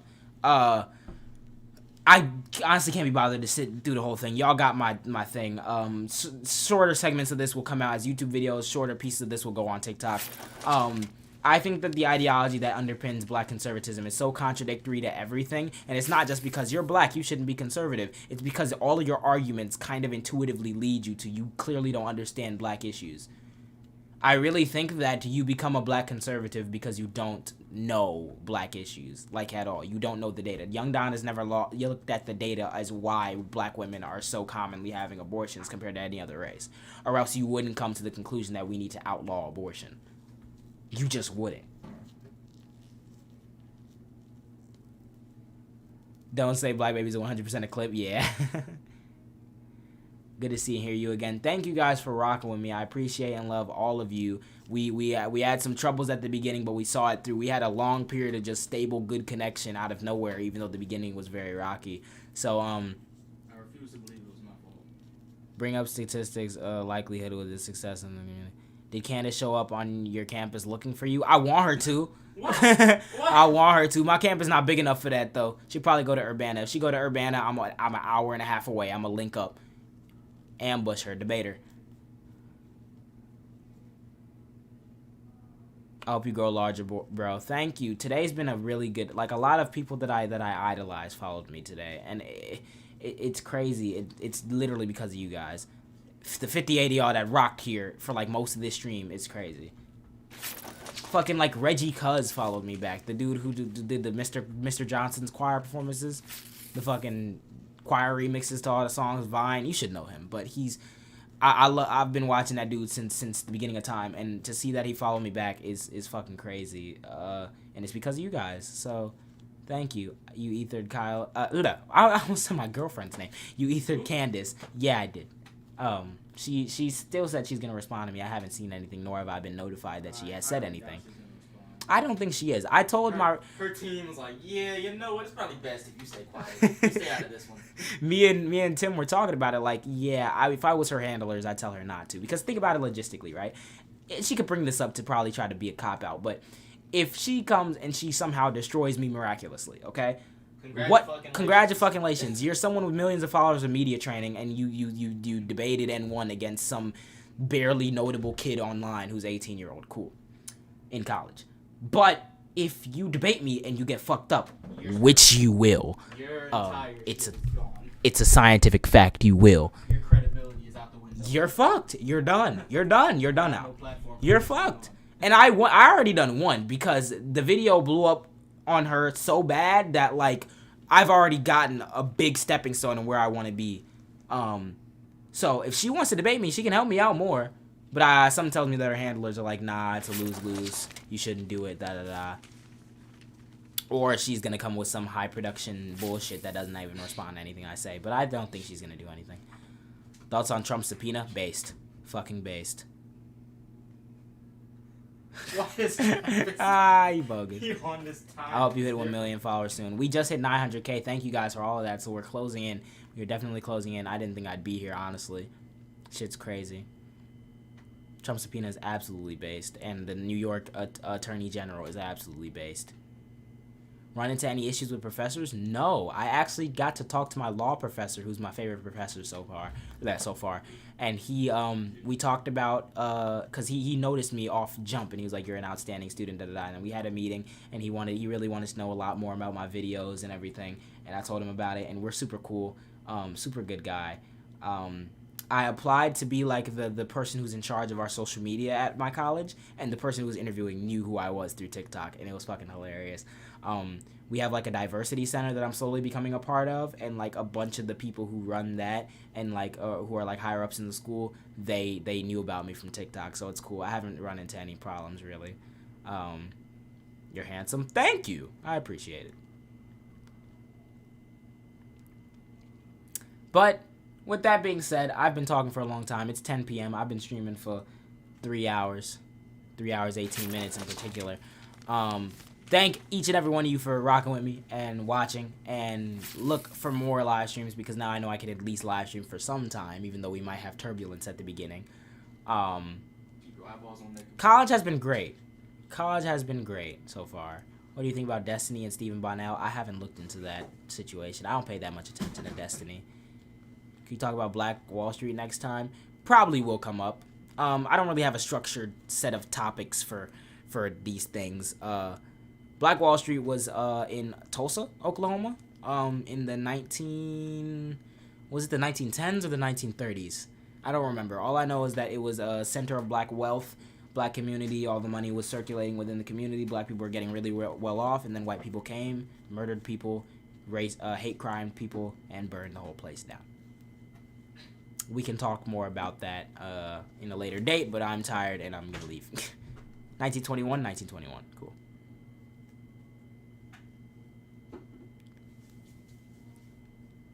See you on campus. See ya.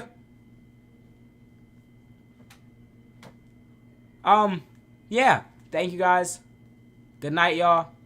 Have an awesome day, night, wherever you are. I love y'all. Thank you for tuning in. And I will see you guys later. Peace.